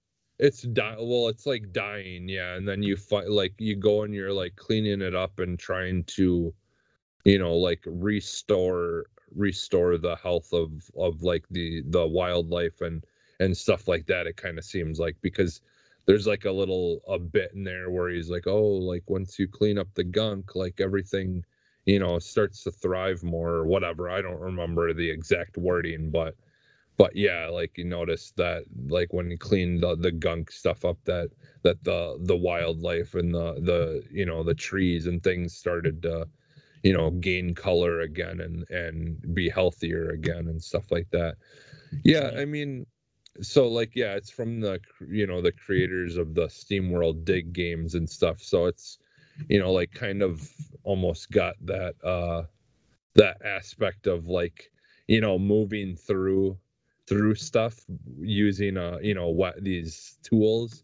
But it's like, this is just like basically like a 3D version of like that type of game almost. And it's just like a different, change. And but it looked really interesting, and it's kind of like fell, like, when they showed it off, it kind of fell in that same spot as Biomutant did for me when I first seen that, where it's just like, I don't quite know, like, you've got an idea of the concept of this game, but until it comes out and I play it, I don't actually know, whether it's going to be something that will be super for me or not. But I'm just really interested in playing it, and it, because it is new IP, like, it's a new IP type thing, and just, it's always fun getting to see what these things end up being and what kind of potential. So yeah, it's just one of those I'm keeping my eye on.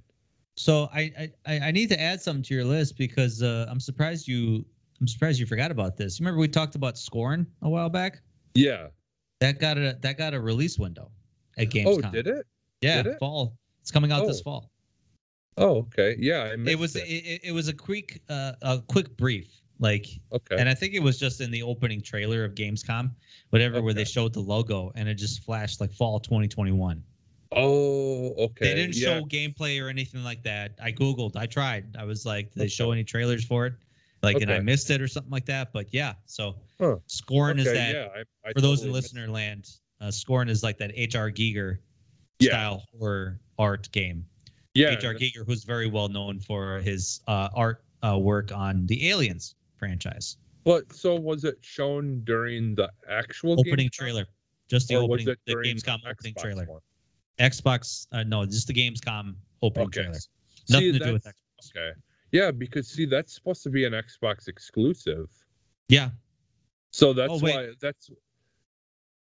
why I was wondering why where did I see it then? Because I saw it on one of the opening trailers. Maybe it was the Xbox one.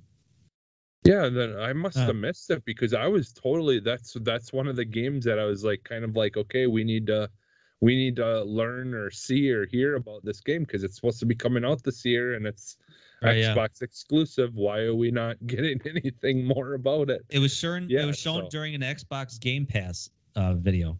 Oh, So it's confirmed coming to Game Pass, okay. bro. So I must have missed it. Oh, that's big news. Yeah. So yeah, because that's supposed to be an exclusive to Xbox. Hell yeah. So yeah, well I'm glad you caught that because I don't know how I missed it, but I've been waiting for this game. yeah, I know I'm super. It's the whole body horror, just weird shit. I'm definitely into that. I can't Let's wait go. to try Yeah. that game. This has David Lasby's name written all over it. Yeah, it's Okay, suppose we can talk about Forza Horizon 5. yeah, so they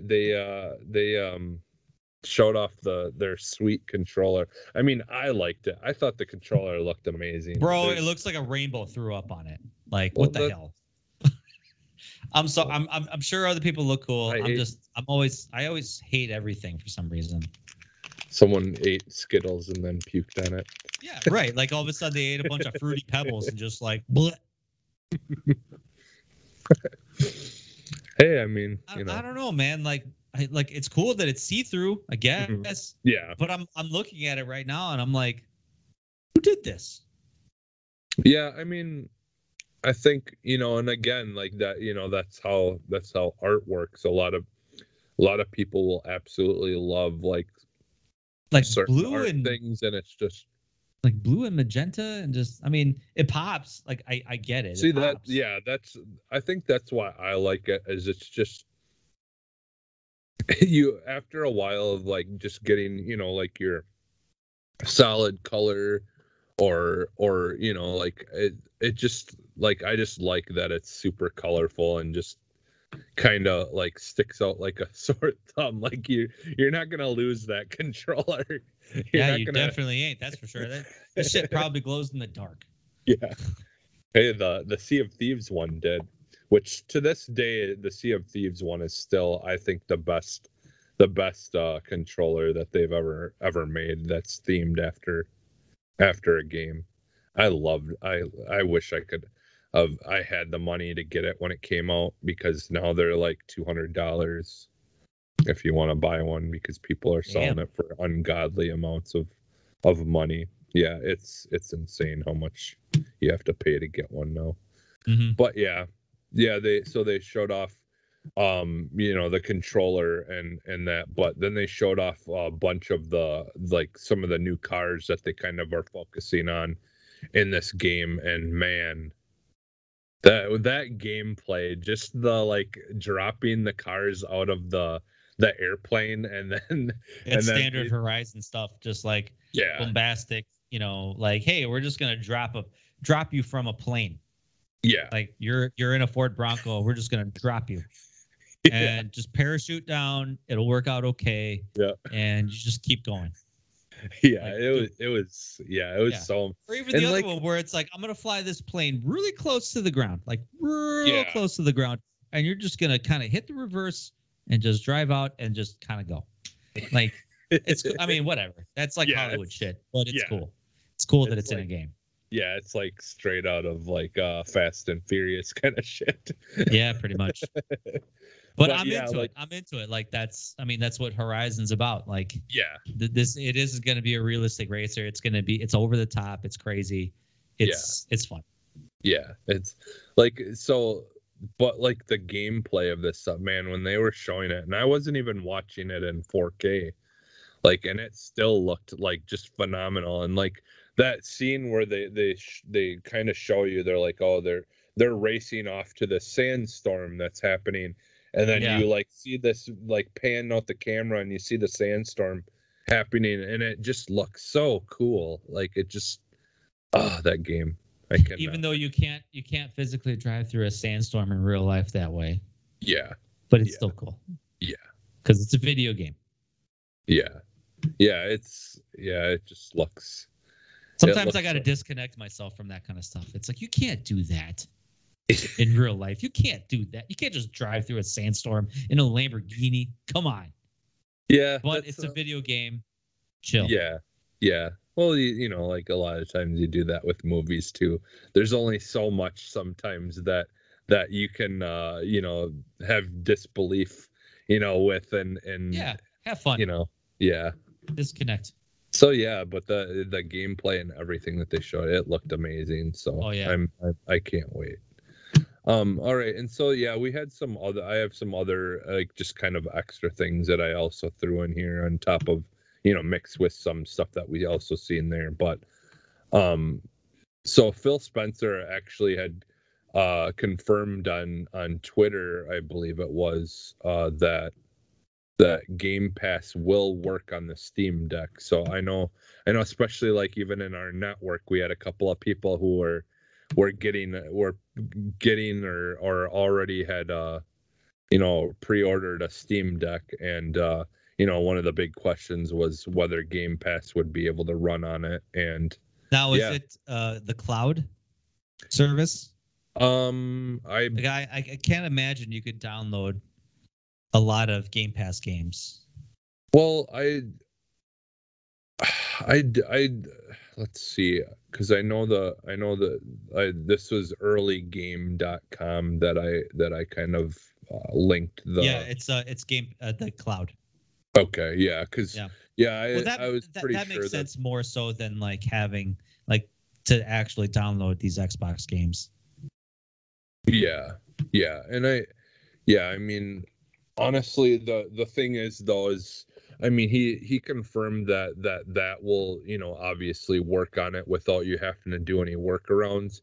Mm-hmm. But I mean, if you put Windows or whatever on this, on the console itself, you could potentially just run the actual Game Pass app on it. So I mean, like we knew that it would be something that you could do if you know what you're doing to load other things onto it or whatever. But yeah, it's not just the Steam Deck. I mean, you can load other programs onto it. So yeah, mm-hmm. If you just download the Microsoft app or the xCloud app or something like that, mm-hmm. I mean, you could play Microsoft games on your iPad if you want to. Yeah. So this is just another portable place where you can play Xbox games. So Phil Spencer is just gonna keep beating that up. Mm-hmm. Keep putting that money in my pocket. I mean, and and like that, he said he literally wanted to get it on as many things as possible. So yeah, exactly. So it's just another platform for them to be able to get their stuff out there on. So yeah. All right, and then so then we also had Halo Infinite. There's some Halo Infinite update stuff. Obviously we got the new Halo console and the new Halo controller. That controller though. Yeah, that. Yeah, the only thing that sucks that is Forza like, controller can eat a big fat D. I'm just saying, compared to this thing. I mean, this is the Elite controller. Yeah. The Elite Series 2, so it's like beefier and it's a little bit more like customizable in terms of like joystick grips and stuff. But yeah, I mean, and you got the back paddles on it and stuff. But man, the design on this looks so good. Yeah. If you even zoom in on it, it's got a little wear and tear on the cracks. Yeah. Nice. Yeah, and I liked the kind of the cool, like, the little port thing in the back of Master Chief's helmet, like that's even on the back of the controller and stuff. That's it definitely was an amazing looking controller, and like I really liked the console too. Like I thought that it just looked awesome. Like like it's subtle. Naturally, like, both of them are sold out. Even the controller. The controller's $200, and it's sold out pretty much instantly. Yeah. That stuff, man. I mean, unfortunately, I'm sure there are some people trying to get it for resale or whatever, but yeah, they're those consoles, like, still to this day, like if you have those special edition ones, mm-hmm. They still hold a pretty good price for resale when so even years after. The Halo Infinite console for this is going to be $550, which is actually just $50 more than the base Series X model. But Yeah. obviously, it comes with like a Halo themed controller, standard Yeah. controller, and then it Yeah. also comes with a copy of the game Halo Infinite, Which or the campaign, so to speak. Yeah, which I kind of wish that they would actually release that controller by itself as well, which I'm pretty sure I'm sure they will. Sure they But will. yeah, because that's one thing that I kind of heard, like, some kind of murmuring about, is that they wish that they would actually have, had like the elite version, and then also a more standard version of a controller for people who didn't want to spend like $200. Good lord. 100. Yeah. But look at that Is controller. it only 200? Yeah. Is it only okay? Because But look at it. because I thought the elite series Just used to be look like at 250. Jesse, Yeah, I mean it's amazing, Google but it. Look at it. I just don't want to spend as much as a console to get another. Look at it, Jesse. Come on. Well, and I got burned because I have the Series. You're not 2 going to get Elite burnt by controller. this. You're not going to get burnt by this. I have the Series 2 Elite controller, and it's but already, this is the broke Halo after one. a month. This is the Halo one. This is better. Well, it definitely is better. No, actually, my Elite one, the rubber started kind of peeling. So like right on the grips, like where you grip on the bottom, like a lot of that started to peel off a little bit, and just when I move around, like it just kind of shifts. It's kind of annoying. Yeah, my what's wrong on mine is one of my bumpers. I think it's my BR bumper is like I BR. Your RB bumper, right? Yeah, RB. Yeah, I have to push it like all the way down for it to register. It doesn't. You can't just tap it to. You have to like push it down hard for it to register. That's the only problem. But my workaround is I just programmed one of the paddles underneath to be that button instead. There you go. So yeah, but I mean, it's still kind of a bummer though that it's not working after like only having it for a month. Mm-hmm. So, but all right, yeah. We did get an announcement that actually Halo is coming out December 8th, though. Yeah. So we have an official launch date of the multiplayer and the single player game. Obviously, as we talked about last week, there's going to be no co-op campaign or the Forge mode at launch. Yeah. But at the very least, we got a date, so December 8th. Yeah, December 8th, and then the one other thing that this kind of was just some extra stuff that I had learned about. So with the battle pass progression in Halo Infinite is not going to be based on XP. So like it's not like, oh, I just play as many multiplayer games as I can and I'll just level it up. They're actually doing it where personally I like better is you actually do challenges that when you do the challenge it will level up your battle pass, which that's kind of so it'll actually encourage you to do more. Yeah. Instead of just playing one game mode. Yeah.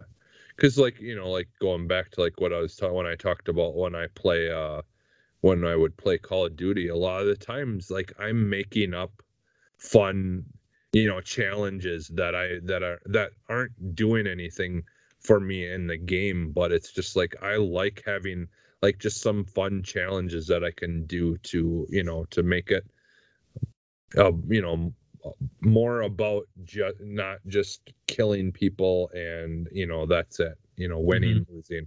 Actually give me something fun to do while I'm playing the game. So yeah, that's one of the things I do give credit to Fortnite. Like I do like that's how I kind of look at this, is I feel like it's going to be very similar to what Fortnite does, is where they have these like challenges that are based on the certain characters on the map or whatever, and you do those things and then you get XP for finishing them and upgrade.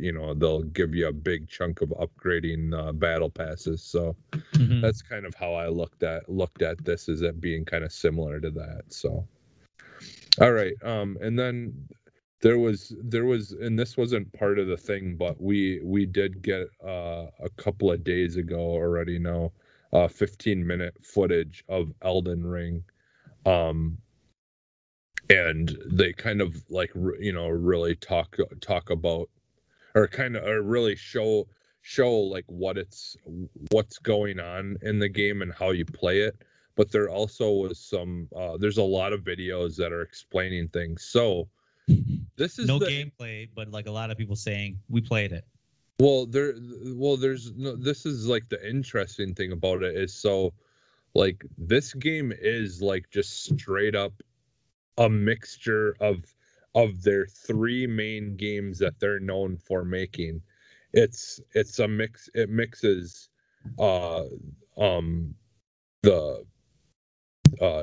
Dark Souls, it mixes Sekiro, and it mixes Bloodborne, and it's like all those games and mechanics all kind of mixed together to make it like, like a hybrid essentially of all the games they've made in the past. Because like you have your jump, like in Sekiro, where you can do jumps and do attacks while you're jumping through the air or whatever, and then it's straight up got all the like weapons and magics, attacks and things like that from Dark Souls games. So like you're like all the stuff that's in Dark Souls, like you're essentially gonna have that in here and more. Like it literally straight up is just all their like attacks, weapons, everything in it. And then it's got, but it's the whole idea of this game is it's just gonna be a much bigger like play your way kind of experience, even more so than what they've done in the past. So like they really are just, it's just about freedom, like they said. Like it's about giving people the freedom to play the way that they want to play. So yeah, I mean it looks amazing, like from the footage that they showed. It looks awesome, but yeah, like I was kind of surprised though. I did not expect it to just basically be like a different version of a Dark Souls game. Like literally their Dark Souls game. Yeah, pretty much just what I'm reading. Like there's actually even stealth mechanics in the game. Yeah. Where like you can actually pick and choose. You can pick and choose like whether you want to attack enemies head on, or do you want to sneak and maybe kill a couple and thin the herd a bit, or you can bypass them altogether, even going to your objective. Which honestly, like, yeah, I mean that, because I was just kind of like, I'm excited to see what exactly it was going to be, but that was like good news to me, because like I really like I've said in the past, like Sekiro is the only game of theirs that I really truly got into. And for them to take that style like that was in Sekiro and move that into more of their Dark Souls kind of stuff, that definitely, for me personally, that makes it a lot more satisfying and pleasing to my ears. So yeah, another thing I read about this game is that this game actually has a map. Yeah. Like it's a I mean they had said previously that it is kind of an open world. So it's a little bit different than their previous games, because their previous games are kind of more linear based. But you actually have an open world map, and you can actually pin targets or like pin objectives, like I want to go here, I want to go there, and stuff. So it's kind of cool. Which because like I've said before how I feel about Dark Souls. Like I it's not that I hate those games or anything like that. Like like they're just not for you. It just wasn't for me. It wasn't enough of what this sounds like this is going to be for me.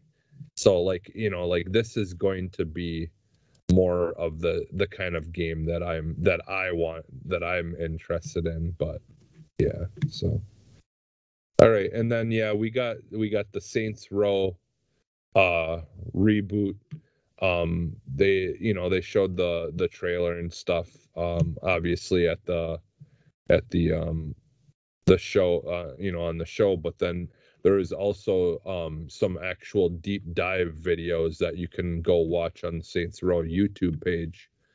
And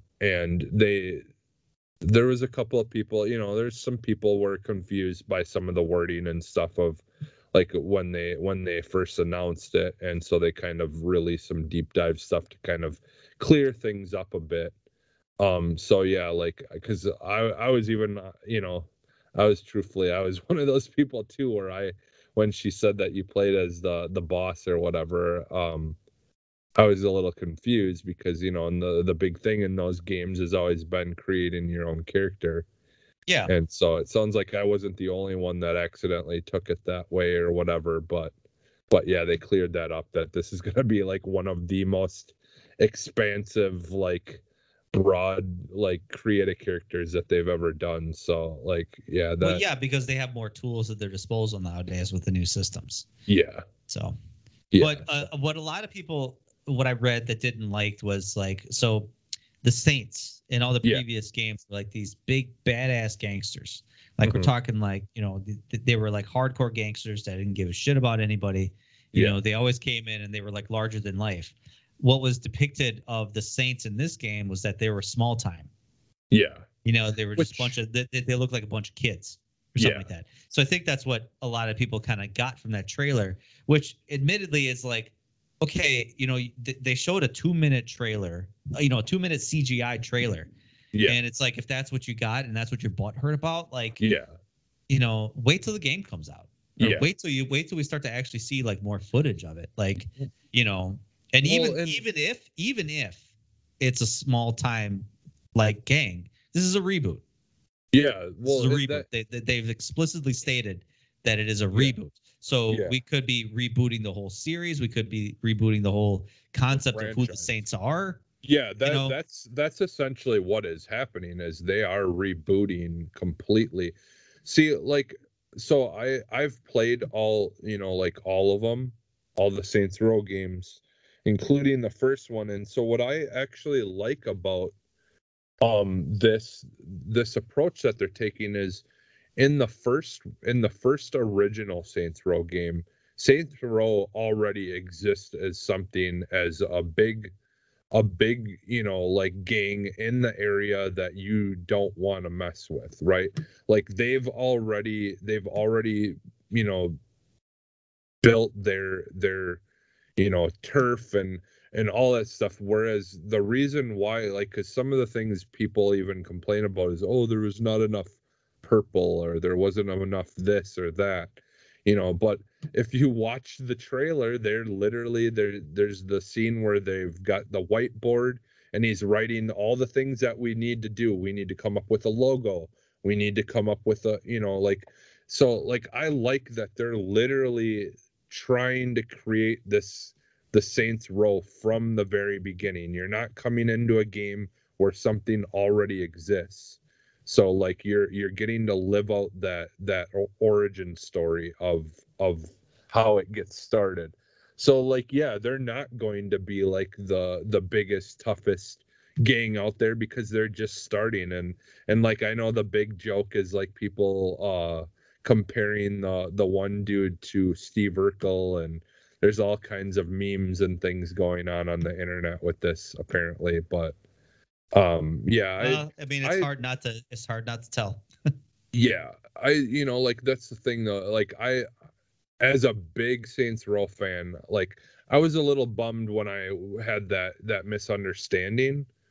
But outside of that, like, I'll be honest, for me, the only thing that they really need to do for me is to be able to deliver the story with a good sense of humor, and have that funny kind of, because I'll be honest, like, watching the trailer, like, it had that humor there and stuff, but again, this is the very beginning of it. They don't want to give a whole lot away either. For all we know, there could be some bigger, tougher guys that are part of Saints Row. It's just you don't meet them until once you're in the game, and they don't want to give away all the secrets in the trailer, like movies do.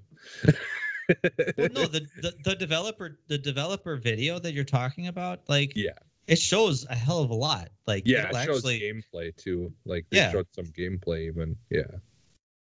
But so it's I'm I'm excited for it, and as a fan, I did not, come away from this like really having any kind of negative thoughts about it. Like, like you said though, like we knew this was a reboot, so you've got to expect there to be new characters, and like they just wanted to start completely over, and it sounds like they're coming from a good place of like being fans of the game and stuff themselves, and wanting to pick the best things of those original games and bring it forward. So yeah, I mean I think it's going to be something that ends up doing well, as long as people haven't made up their mind already, right? Like that's the problem, is sometimes you have people who will take a first impression, or even if they misunderstood something, and then they've made up their mind already. But I don't know. I hope it does well. They had that flop that they came out, the agents game that they came out with, that didn't do well, so they need a win for sure. But all right, and then the next one was a game that we kind of got a chance to see, was the Marvel Midnight Suns. It's a tactical RPG, so it's like by the people that made SOCOM and stuff like that. But it's the Marvel characters that you kind of have in your team, like almost like an Avengers kind of thing, where you have a big group. I'm actually more interested in this game than I've been in probably any of the previous Marvel games that we've got. So, like, because the idea of the whole tactical RPG sounds fun to me. Like I definitely am interested in how they do that, and like your attacks and stuff, and like how they're gonna make like the cinematics of like their special attacks and things like that. I The only thing I really didn't like is I did not like the Ghost Rider's look. Like he kind of reminded me of like Sweet Tooth or something from Twisted Metal. Like his face almost is more, I don't know, it's just really weird. I didn't really care for it too much, Burrow but yeah, blades in it. That's all I care about. yeah. But yeah, I mean, I liked most of the looks of the characters. Like I thought the Wolverine character was really cool looking. Is a really cool, interesting looking outfit, suit, and like yeah, there's kind of just like a uniqueness to all the different characters' outfits, that just looked interesting and cool. So, but yeah, so definitely, I'm sure that'll be a big one here. Anything with Marvel, it's gonna there's gonna be rabid fans just eating everything up. So Absolutely. and then the next game that I had kind of come across was Cult of Lamb. Now I don't remember if this was on the Xbox One or not. I think it might have been on the regular. I don't know, but yeah, the Cult of Lamb. So like it's essentially Animal Crossing, but like Nintendo, you're creating a cult. You're this lamb that's So this literally is a creating Nintendo a cult. simulator. Yeah. It's yeah, it's Animal Crossing with cult, with cult yeah, like so the whole idea is you play this lamb, and you're literally like you're in these towns. It's just straight up like Animal Crossing towns, and you're going around and talking to the different people in the town and trying to convert them into your cult, and you sacrifice people and stuff. Uh it just looks really fun, but it's like it's like a beat 'em up, almost like if like Animal Crossing was like a beat 'em up at the same time kind of Hell thing. yeah. But yeah, it actually looks really, really, all joking aside, it actually looks like a lot of fun. I was just like, oh, I think I could get into this. Animal Crossing, I've tried, but this, Now you're talking. All right, and then the next thing was I had come across this that I don't believe was actually at the show. Gotham Knights has a big long gameplay video, and man, this game, that came out a couple weeks before Gamescom. Yeah. This was something I missed, but I just wanted to bring up because I seen that gameplay and I'm just like, holy crap, man! I cannot wait for this. It looks so amazing. Like they even show like the boss battle with Mr. Freeze and yeah, it looks so amazing. I cannot wait. And like the whole switch, correct me if I'm wrong, but it looked like you like switch between characters like during battle or something like that. Or that. Yeah, maybe I didn't see this. Okay, I didn't see this trailer that you were talking about. Okay. Yeah, it looked like you kind of like you'll have a couple of characters that you can control at any given time and like switch between, and they'll they'll be doing their own thing when you're not playing as them. They'll be fighting characters and bad guys and doing whatever, but you can switch between them and kind of like choose how you want to proceed through the the area that you're playing in and stuff like that. Yeah, it if you get a chance, yeah, definitely watch that. I just search it on YouTube, Gotham Knights. Yeah, it was a 12-minute gameplay, so yeah, it looked awesome. And then the last one was another kind of game that is kind of, we haven't gotten much about, is just kind of like a little teaser almost, called Dream Cycle, and it's from the creators of the original Tomb Raider game. So it definitely, like the protagonist or the main character that you play as is a female, and it kind of looks like it may have some of those aspects of the Tomb Raider games with the adventure, like kind of stuff, but it looks like it's a little bit more supernatural than like the Tomb Raider games and stuff were. But again, there's not a whole lot you can get from it because it was just kind of like a little teaser thing. But it's just kind of one of those things that once I learned about it, here and seen it, I'm like, okay, well, that's definitely something I'm gonna try to keep my eye out for. So yeah, Dream Cycle. Okay, cool. So yeah, and that's pretty much it then for the news. Now that we're so yeah, the my final topic is I just what did you think about like Gamescom as a whole? Like what are your final thoughts on? I thought Gamescom was kind of a waste, admittedly. Yeah. They didn't show anything really groundbreaking or noteworthy, which they didn't have to, but maybe something big or something kind of like that blew us away would have been nice to make it worthwhile. Yeah. Obviously, it's like a celebration of all types of developers and all types of games and stuff, and there was probably something in there for everybody. But obviously, the biggest thing for me was the controller, the Halo controller. Like that was cool. Yeah.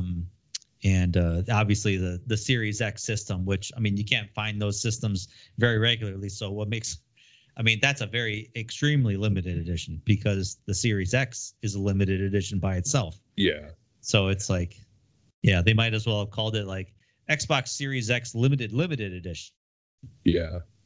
Yeah, and that's something that I was kind of throwing back and forth in my mind is like, I almost wonder if because things are so hard to come by right now, if we don't see them trying to extend like how many of these they release or make, like try to make more of these and do it for a longer period of time than they normally would, just because it's like in the past, like when everything was normal and productions was normal and everything, like you would see these come out for a little while and then they're gone. But like I could see them maybe trying to produce these a little bit longer than normal. I hope but so.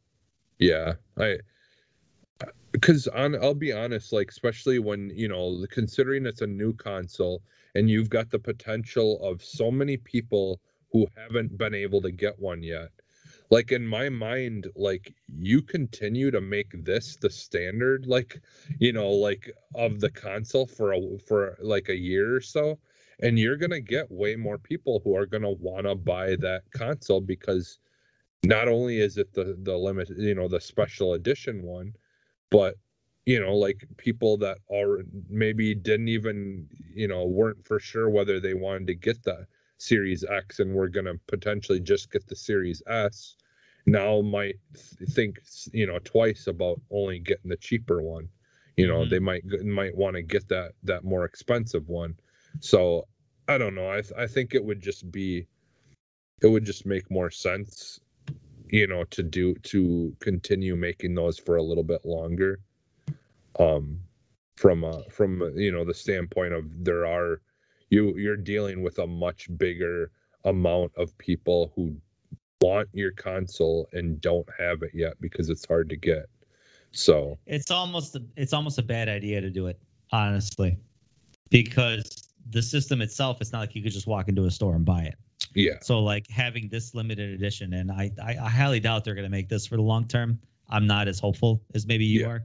Yeah. But I just think it's a bad idea overall that it's like people can barely buy your base system. Yeah. Putting in an even more limited edition out there. It's just I don't know. It's just bad. It's just bad. Like, yeah.